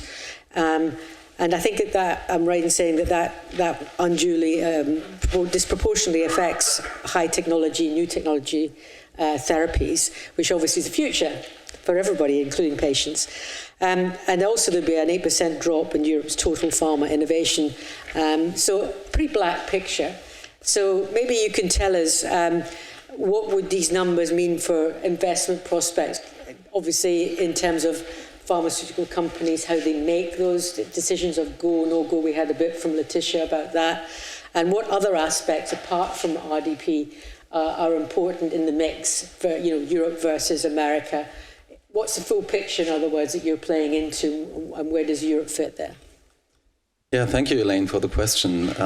Let me first make a statement on our European footprint, because I think it's important to understand that we are deeply rooted in Europe and that we feel that we know how things work in Europe from an industry perspective, and we also have a feeling of what doesn't work in Europe. So we have 44,000 employees in Europe out of an employee base of 100,000. So roughly 40% of our employee base is based out of Europe. Secondly, we have 11 R&D sites, just looking at the R&D for pharmaceuticals in Europe. 11 sites that are R&D and manufacturing. So in Italy, in Spain, in Finland, in Germany.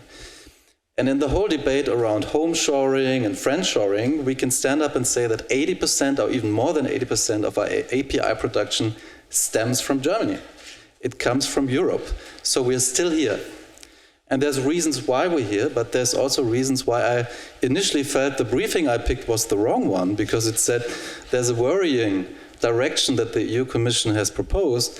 It should say it's a deeply worrying direction that it takes. And this impression that I had of mispicking my briefing documents was even boosted in the panel discussion today.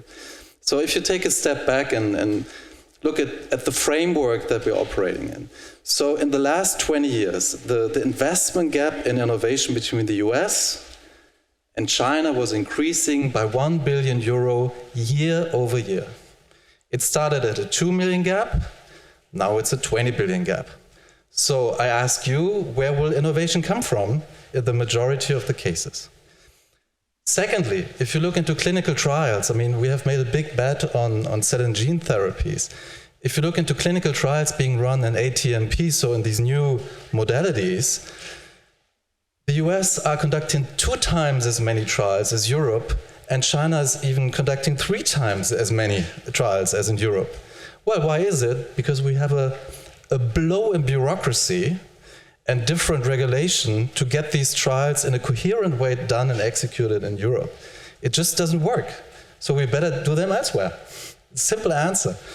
So, and then we are living in a world of geopolitical turbulences, to say the least, yeah? So our energy cost for the 80+% production of API in Germany is 9 times as high as in China.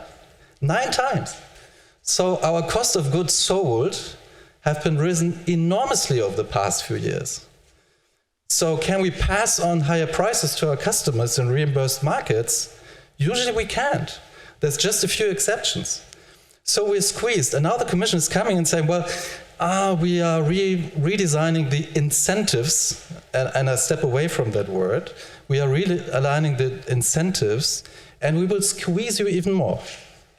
So do you think that this will close the investment gap of 20 billion between us and Europe, us and the US? It won't.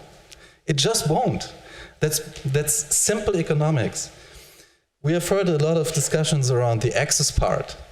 And this is part of the equation. You cannot leave it aside, as some people did this morning, or earlier today. So we have discussions with member states who are economically strong, who have a willingness to pay, which is significantly below the willingness to pay of a country like Mexico, of a country like China. So we're countries that are richer than middle income or even low income countries tell us we won't pay the price. So of course our answer is, when it's not profitable, we don't launch the product. And even we as Bayer, we have a couple of examples, most recently with a product that we decided not to launch in France because it would cost us money. So, I mean, we're not living in planned economics. Yeah. So, and therefore, there is truly two sides of the debate to the equation. And then it's linked, the incentives we have seen and that have been put on the table are linked to certain access requirements. I mean, I've worked in pricing and reimbursement for 20 years in my career for many different companies, locally, regionally, on a global level. I've met tons of price negotiations. I can tell you, the access requirements that are being spelled out in the proposal are just not purely in our hands. I mean, people act like it's the industry fault that these products are non-accessible. That's nonsense. That's just nonsense. Everyone has a role to play, I firmly believe. So there is really a bit of I'm triggered really by this morning and what I've read. We have 840,000 jobs in the pharmaceutical industry in Europe, times 3 the number of jobs that are being created indirectly. The industry is adding 135 billion in trade surplus to the equation of the EU economy. I mean, I would step back and say, if we want to strengthen the industry, let's shoot for 1 million jobs. Let's shoot for 150 billion in terms of trajectory and contribution to the trade plus. I don't hear that. It's just like, yeah, you will be squeezed a bit. You will adapt. Yeah, but perhaps we will adapt elsewhere. I mean, that's all I can say.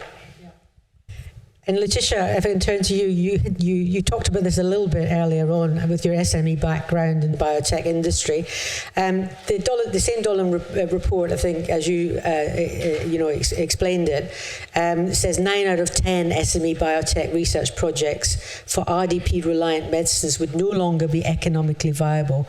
So would this mean that Europe's life sciences ecosystem would suffer? Would SMEs simply relocate somewhere else? I think you mentioned like the US, or would the R&D just not get done? What would this mean for European patients, essentially? I think the desire to continue research in Europe is definitely there. I mean, we've got from Claus, tremendous talent. I think the question will be who can afford to stay or who can afford to conduct clinical trials. I think you've seen the number Shadow presented, the $2.3 billion, I think it was dollars, I mean, today it doesn't really matter that much, but a huge cost to develop a drug, huge risk, to bring to market.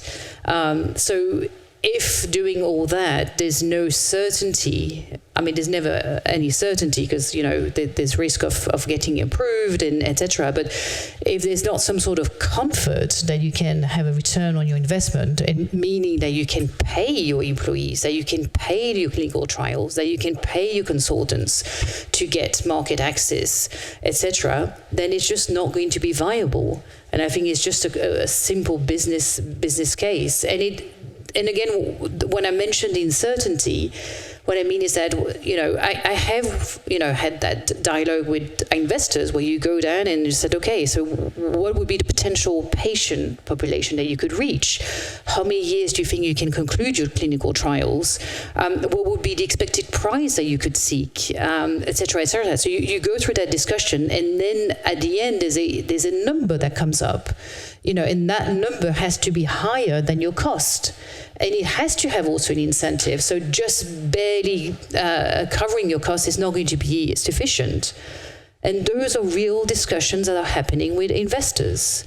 And I think I would really urge, I think the Donner report does a great job at it, but to really open the dialogue and discuss real business cases. Just on that point, perhaps I can ask you and Claus the same question. Came from the floor, actually. As companies are likely to reprioritize investments away from RDP-dependent products, won't the affordability gains for member states potentially be temporary? You repeat the question, please? So if you reprioritize your investments away from RDP-dependent products, maybe in reaction to the cut of RDP, won't the affordability gains, which I think Ms. Gallina mentioned, won't they be temporary for health systems in member states? I'm not sure whether I can get to the gist of the question. My answer would be innovation and development of products. It's not really something you can necessarily plan for. I mean, we've seen the numbers in the ingoing statements, so it's not just that we really said, okay, we tell our R&D folks to just focus on the non-RDP dependent products. It's not going to work out like this. We have existing capabilities in therapeutic areas that we work on. At some stage, we may need to make a decision on whether we pursue an area or not, whether we feel it's meeting an unmet need or whether the market conditions are appropriate. So I think it feels a bit theoretical, the question to me. Okay, thank you. Maybe just to add, so there are certain new therapies that would not 100% benefit from the IP regime. There's a lot of gene therapy, for example, where the IP regime is really complex. So the RDP, protection is really relevant. And again, what I try to convey through the slides is the fact that when you make the decision of whether or not to go forward with a project, you do not know whether you're going to have a high unmet need. You don't know whether there's not going to be another competitor on the market already with another drug. So what you will see is that companies will take the smaller baseline, if you wish, and then hope that maybe they can grab another 6 months here or there. But I think the baseline will start with a significant reduction, and that means that project will be left on the side. Okay, thank you. Julian, just to add to this, I mean, I heard one of the comments earlier today that taking out 2 years in Europe doesn't have an impact on the number of products developed. Well, we need today's revenue to finance R&D, to have future innovation. If I have less revenue, I can spend less on R&D, so there will be less product. So, So, I mean, there's some fundamentals that I feel are missing in the discussion. Yeah, basic economics. So, Julian, can I turn to you again? We've talked a lot about competitiveness of the industry, but it's not just an economic issue, it's also a health question. I think, again, Dolan gives us some stunning figures, like 22% reduction in innovation translates to 50 products forgone, with many patients behind that. So 1.5 million rare disease patients would be affected, and a potential loss of 16 million life years. So how do you see, I think you hinted at it earlier on, do you support, therefore, the system of incentivizing with instruments of RDP, and therefore is a cut something that is bad for patients? Well, those predictions are very scary from my point of view. And I'm a software engineer. I would like to see the model used to create those predictions first, right? Because the problem with predictions is they need a solid model behind, because if not, we are scaring people. And saying that we are going we are going to have the potential loss of 60 million of life years is a high statement, you know. So if it's possible to get access to the model used to do these predictions, I will be happy to take a look. If not, it's very difficult to, you know, make an opinion, having an opinion on that. But Edita from the Farmaindustria will follow up with you to make sure you have the full information. And I think I will be happy to. I will be happy to take a look, you know, because in general, humans are very bad to make predictions.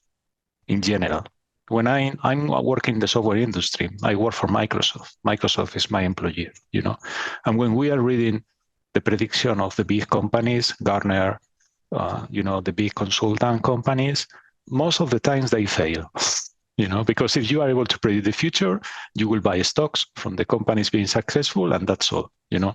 So I'm very cautious regarding predictions in general, generally speaking. Coming back to from a patient point of view, my recommendation to the industry is take a look into the most important asset you probably will need, which is to measure the major contribution to patient care. This is something already presented. You know, this is an instrument that we already have in the regulation. When we are doing the orphan drug designation, we are assessing major contribution to patient care. When the CHMP is giving a positive opinion on a product, we are revisiting this concept, and this is something we are checking. But the problem we have with major contribution with patient care is how much is the value of the product?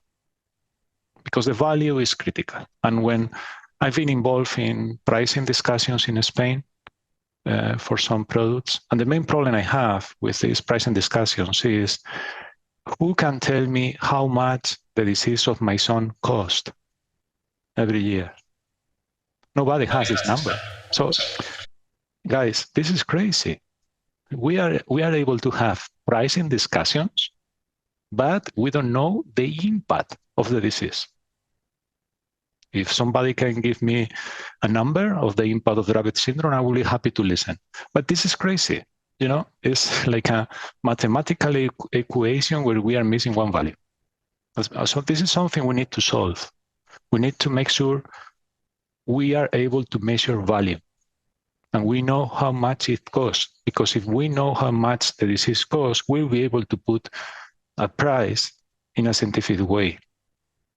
The other issue that maybe is helping us is how technology is going to open new opportunities for the pharmaceutical industry. In the same way that technology changed another regulated market like finance, you know, and right now the fintech companies, they are showing us how to do business in a different way. Maybe we will have some pharma tech companies in the near future developing drugs in a different way. And this is probably something, this is an opportunity for the European citizens. And last but not least, as a citizen, I would like to see more transparency on the R&D investment. You know, this is a business, and the pharmaceutical companies, they have to make money. It's okay. All of us, we are working for private companies, or most of us. So it's okay to look for revenue and money. But when we are asking money to the citizens in terms of incentives, we have to be transparent as well in the money we spend. And this is something maybe we could tackle the value issue. Claus. Well, I mean, I'm not just a pharmacist, I'm also a health economist by training. So I've been getting my head around the question of value and its measurement for 2 decades. And I think Europe is probably most advanced in terms of having built up very sophisticated systems of trying to find the answer to your question. So what's the value of a specific product? Yeah. So we have HTA agencies in a number of member states, probably by the time now in all of them. We are seeing a Euro HTA legislation on the horizon, which will unfortunately not make things easier. It will make things more complicated as usual. There are frameworks how to capture value. So admittedly, for some rare diseases, it's a bit more difficult because you will have a hard time finding a sufficient number of patients that you treat and can follow up for a sufficient number of time. So data pooling, something you have mentioned earlier on in your statements, is an important one. But I think technically, and from the science part, that there is recognized instruments to measure value. And when I mean recognized instruments, it's probably by all parties in the healthcare system. Thank you. Did you want to add something? Just on the report and the Dolan report and the request to see the background, and I think that's a very healthy question, and I think we should have that debate. But equally on the other reports that, for example, the report that was commissioned by the Commission as well. So this shows that we need to have the debate and we need to come with more concrete cases so that we come down to more concrete discussion. Great, thank you. Christoph wanted to. I'm sorry, but I want to contradict you. Commission's evidence base is public. It's published together with the legislation. All impact assessment, the evaluation, and the numbers are No, but my point is that we should be able to challenge it as well and to have that discussion, because when you read the Dolan report, I mean, it does challenge some of the perspective that was taken by the Commission's report. So that's what I mean, is just to have this healthy debate, and that's when we'll come to, hopefully, a solution. Yeah. Thank you. There's another question from the floor, which is, if in the current stable RDP environment there is a growing gap in competitiveness with other regions, could it be that the culprits are actually factors other than RDP in terms of that gap? What other things mean that Europe's been behind, is getting further behind? Well, I think the ecosystem of Europe is very specific as well, extremely complex. And I think that's what we said, is there's so many facets, so many factors to it. I mean, I'm not a specialist in market access, but talking to my team, I know it's not just especially for the SME, it's not just a question of knocking on the door of Europe and say, hey, I want to get my drug approved, for example. You have to have 27 different dossiers, 27 justifications to get approval. So that only shows the complexity of Europe. I mean, also taking a step back, and that was also mentioned earlier today in the panel. So I think Europe has a strong, let's say, a highly qualified level of basic research in many areas, in many therapeutic areas and many disease areas. The issue we see in Europe is actually translation into IP and product that is actually done, transferred usually across the pond, where you also have better access to venture capital, etc., etc. So in this whole, there is something around the innovation ecosystem where Europe is probably not as competitive as other marketplaces. So that's one. What we have discussed today is more the questions, once you have a product, what does happen to the product in the European context? And there's many things. I mean, for those of you who have been sitting at the other side of me negotiating, I think there's a great recognition that we need to find a joint solution and that everyone needs to do compromise. Yeah. So and we have seen years of a fiscal stretch, and we feel it. Yeah, we all feel it. Yeah, as private consumers, but also as corporations, as governments. So, but to just serve the reflex of saying, well, we make it even more difficult, I don't think it will make it on the long run. That's my point. Okay, thank you. I'm conscious of time, so I wondered if we could move the debate now to another key issue in the legislation, which is on unmet medical need. So there we have Commissioner's proposals on defining unmet medical need, and they stipulate incentives that are available to developers who meet those product definitions, or that unmet need definition. So on the face of it, it looks quite a simple set of criteria: life-threatening or seriously debilitating condition, lack of available treatment or remaining high mortality or morbidity, and a meaningful decrease in mortality or morbidity by the new therapy. So I suppose overall the contentious issue is how do you define unmet medical need, and how do you incentivize tackling unmet medical needs through RDP incentives and market protection. So is there a risk that we're really getting into here a lot of semantics? Is there also a risk that we're actually creating two or more with high unmet medical needs, perhaps three categories of patients? So Julian, if I can turn to you again, how would you define unmet medical need? And can you give some examples from your own experience of the disease area you work in? And if I could pass to you. Oh, sound is gone. Sorry, can you hear me? Yeah, we can hear you now. Okay, thank you. And this is a great question. Probably this is one of the areas where we are having main discussions with the European Commission from my committee, from that committee, when we discuss or we provide our input for the European regulation, because we wanted to have a much more specific description.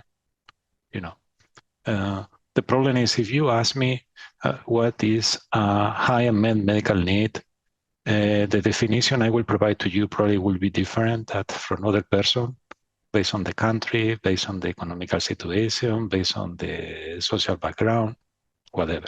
So what I would like to see is a much more specific definition. From my point of view, unmet medical need is a medical need providing a strong impact in the patient or in the family. For example, for Dravet syndrome, which is the condition of my son, it's an epileptic encephalopathy. So the main symptoms are seizures, but also you have cognitive delay, cognitive impairment, behavior. And the problem is not just the disease. The problem is the disease is impacting the whole family. I have autoimmune issues. My wife needs treatment as well. My other son probably is impacted. You know what I mean? So it's not just the condition. It's how the condition is impacting the family and the people close to the condition. And unfortunately, we don't have a good definition right now. But for me, as more people is affected in a higher level, more impact and more important is unmet medical need. But again, this is my own definition. I guess we need a common framework for that. Just a quick follow-up before I move on to the rest of the panel. You said a specific definition. Do you mean a disease-specific definition? How would any definition you came up with, how would that apply to other diseases? No, by disease, because as you know, the diseases, they have different phenotypes, and depending on the phenotype you have, the impact will be different. So I don't really agree with the typical description of a clinical condition. This is a lot of black and white. Depending on the phenotype, the impact is different. So I will prefer a much more personalized assessment in order that the condition is generating a particular phenotype, and this phenotype is generating a particular impact. If we are not doing this, we will be treating everybody with it's the typical English sentence: one size doesn't fit all, right? So this is the problem. For me, I will need, in the same way that we are using personalized medicine, I would like to see more personalized assessment in the impact of the disease. Can I pass over to you, MEP Maxová, because you've been sitting very patiently there. I wondered if you could give us a view, because you're a member of an intergroup on disability and you're also in the Alliance for Mental Health. Having spoken to various patient representatives in those capacities, do you have a view on a definition of unmet medical need? And do you see any process to get to some sort of definition that would be helpful for patients overall in the legislation or elsewhere? Yes, I am patient because I have experts around me, and this information are also important for my work. But I can agree with Julian. I think that definition unmet medical needs is very problematic. Someone of us wants to wider, someone of us not, but we need to focus on personal things, because I am working with people with different disabilities, with elderly people with mental health, with physical and different, I think it's not so easy because each of us are different, and therefore unmet medical need and definition is really for also expert discussion. Okay, thank you.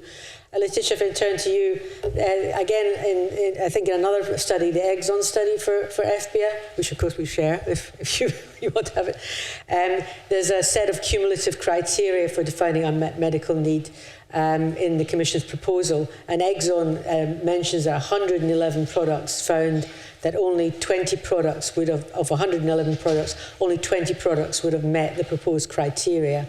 So is there a risk we could wipe out incentives for developers to invest those in medicines for unmet medical need? No, I agree with that. And again, with the idea that a lot of the investment decisions are made 10, 15 years before the drug reaches the patient. So there's a lot of assessment, guessing that needs to be done at that time. And given the new definitions or the proposed new definitions, there's a lot of value judgment. So there's a lot of grey zones, and grey zones means unpredictability. And again, you go back to, if there's unpredictability, then investors may shy away from investing in certain projects. Right. So for SMEs and a lot of SMEs do research in those areas, in the orphan disease areas. So it's something that we look at with a lot of concern. Okay, and Claus, the industry's been quite clear in its call for a broader definition of unmet medical need. How can we balance incentivizing R&D on unmet medical need without broadening the definition so much that, in effect, everything is a priority, and therefore nothing is a priority? I think the one thing every industry representative needs to really ingrain is that unmet medical need is not defined by what is in one's portfolio by chance. Yeah, so I think that's something we need to recognize. Just because we are doing some research on it, it doesn't mean necessarily that we always meet the highest unmet medical need. I think conceptually, it's a thin ice, and I'm wondering whether this is well positioned in this legislation, because you easily end up having good and bad diseases if you think it to the very end. Yeah, so.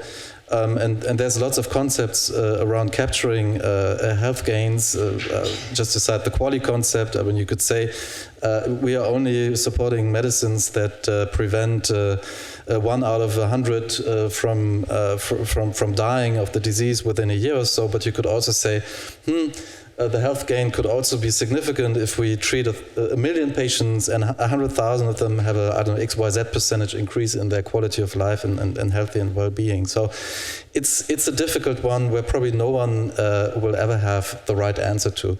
The one thing, however, which that comes to something we discussed earlier, usually you have that debate in the member states with the HTA authorities. Yeah. So, and there you have a lot of let's say trade-offs between the data you need to provide to prove something, the endpoints, is it quality of life, is it morbidity, is it mortality? Usually you already have these discussions, and ideally, and that's at least my experience in most cases, a significantly higher unmet need already gets rewarded in a number of member states. So I wonder whether this needs to be a central incentive, disincentive, or whether this is rather something that can be discussed with the existing HTA instruments in the member states. But you're going to have a European HTA. Would that change things? It's not binding necessarily to the member states. So I don't assume that the central assessment will mean that we only will have one. We're probably not 28 then, but including the central one. But the number will be still high. Okay, thank you. MEP Maxová, can I put you on the spot a bit? This morning we had in the European Parliament an exchange of views on the directive and the regulation, and there were as you'd expect, a fair number of different viewpoints put forward. What do you think are the prospects of actually coming to an agreement and a first reading in the Parliament before the elections next year? It's a really difficult question at the end of our discussion because each of us in the European Parliament are under pressure from different sides, and it's really early to discuss outcomes from the morning, from today's morning discussion. But I can say that it is on the high of topic of our discussion, and because time, and our last plenary is in April. We have a break during Christmas. Well deserved. And we will see how it goes. It's really difficult to say yes, we manage it, because as we know, we can postpone our deadlines and so on. But we should have in our mind that it is also a question about our patient, about our industry, about, say, of Europe. And I think that discussion will be a lot of in the future, and we need it because it is of safe of our Europe. And I can promise that I will do everything what is possible to push my colleague to try to set up some compromises and have a majority. But I can say that we manage it. Thank you so much. So MEP Maxová has given us her key thoughts for the legislation. Perhaps I could ask the rest of the panel very shortly. Julian, very briefly, you're talking to one of the legislators now, but more broadly to the co-legislators in the council as well. What is it you think they should have foremost in their minds in terms of this revision of legislation? If you can be very brief. Thank you. It's difficult for me to add something new on top of what I said, but just to remember to the audience that the legislation is one piece, and probably we need to work in different pillars to make sure the pharmaceutical industry has the better grounds to develop new products. Because this is something that is going to be positive for the European citizens, and is going to be positive for the European financial activity as well. From the patients, especially from the rare diseases community patients, we will try to make sure the regulation is narrowing the definition of unmet medical need, especially the high unmet medical need. And this is the area where we are putting much more pressure from patient organization point of view. Thank you. Because I guess the ecosystem needs clarity. Understand. Laetitia, could you be brief? What's the key thing you think needs to be kept in mind for the legislators going forward? So as I mentioned earlier, I did feel defeated, but I think the key thing is to keep the dialogue and to use concrete cases to really talk about what, the pragmatic side of it. Implications. Thank you so much. And Claus, the last word. No pressure. I'm looking at the conditionalities that also have been spelled out. I mean, the reality today is like in a country like Croatia, you need to wait for 10 markets to complete the pricing and reimbursement process until you can submit and then go into it. That should happen in 2 years in the future? I don't think so. We have HTA authorities who ask for comparative data versus products that are not even on the market yet. If that is a conditionality for ticking the box in Belgium, that won't happen. So let's not fool ourselves. The conditions that are being spelled out will most likely be at a very, very high risk of being met. And that means we step back. So we weaken the industry on the continent. And while I'm very optimistic about our researchers and our devotion to innovation and the drive to really push the science boundaries, I think it will be a very, very tough discussion that we have in Europe in the years to come. Thank you, Klaus. Thank you, MEP Maxová, Laetitia, Szaller, and Julian, Isla as well for a very interesting discussion. And thank you all for being here. And I'll hand over to Jenny.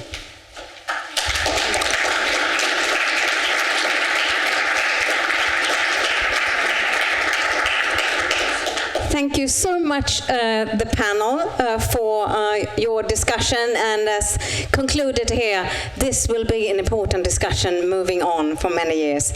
So let's keep that up. And while we are asking so that the panel also steps down, we are now coming to the concluding part of the event, where I hand over to Director Mr. David Kolář for our AIFP, who will actually give us a summary and concluding remarks and moving ahead. So that's going to be great. Thank you, David. Give him a big hand.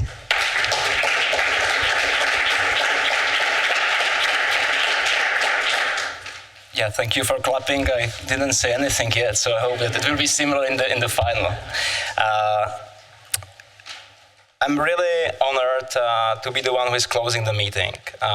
From my perspective, the meeting was really great. It was intense, of course, but it was pragmatic, it was constructive, and I think that that was the goal which we take in the beginning. So I will start with the thanks. I would like to thank all of the panelists, because I believe really that the discussions were interesting, it were constructive, and it was vital, even though it was not in agreement fully. It was important to see and hear also the different opinions. I would like to thank also to Jenny, to Elaine and Nathalie for taking the role of the moderator, because it was not easy today, definitely. I would like to thank also all of you for being with us here in the Brussels or online and being active audience, because it's important, and the meeting was also for you to have the possibility to ask your questions. And finally, I would like to express my gratitude to Ministry of Health of the Czech Republic for giving us the auspices, and also the team of Czech Permanent Representation and Ms. Ambassador for hosting us in this great venue. Thank you very much. It's not the end.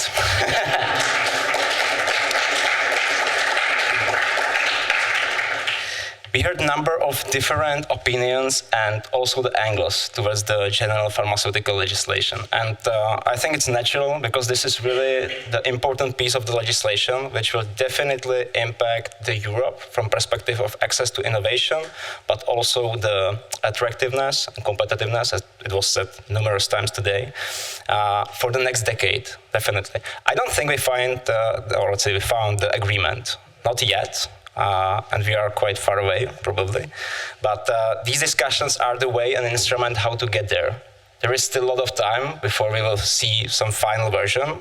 And I believe there is still space for finding the consensus. Because there is probably not the ideal one way how to find a solution. It will be necessary to go closer and closer and to find the consensus somewhere in the middle. We are not in agreement, but I think we have same and common goals, and they are three, I would say.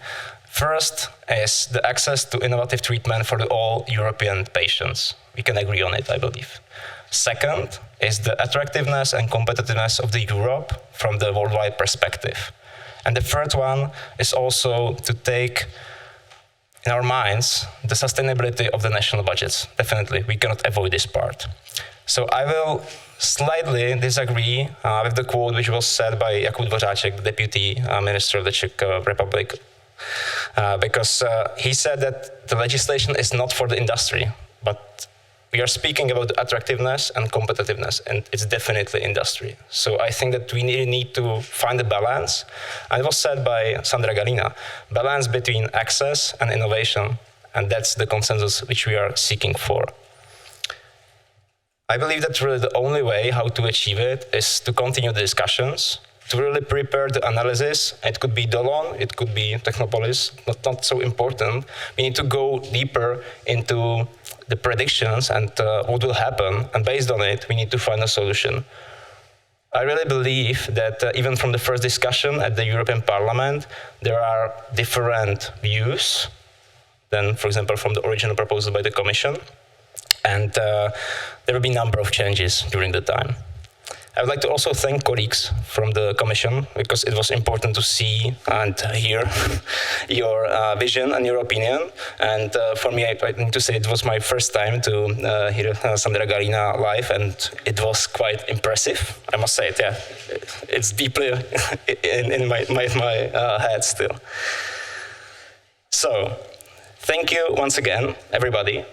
I wish you safe travels, and I believe that this occasion was one of the many till we found the ideal solution. And before I will conclude, I would like to also thank all of my colleagues from all of the associations which were preparing this fantastic conference, because it was, I'd say, like months of the preparation, and I believe that the final product was fine.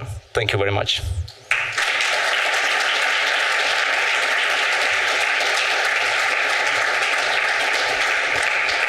So with that, we thank you, Mr. Kola, and special thanks also from me to all of you in the audience. No question, this debate is extremely important. Health is the most important issue that we have. So that will continue. And now for a healthier step, we'll go just upstairs for some refreshments and drinks. Everybody will join you soon, but I'll ask the panel and the speakers to stay on for a photo here on front. So thank you very much.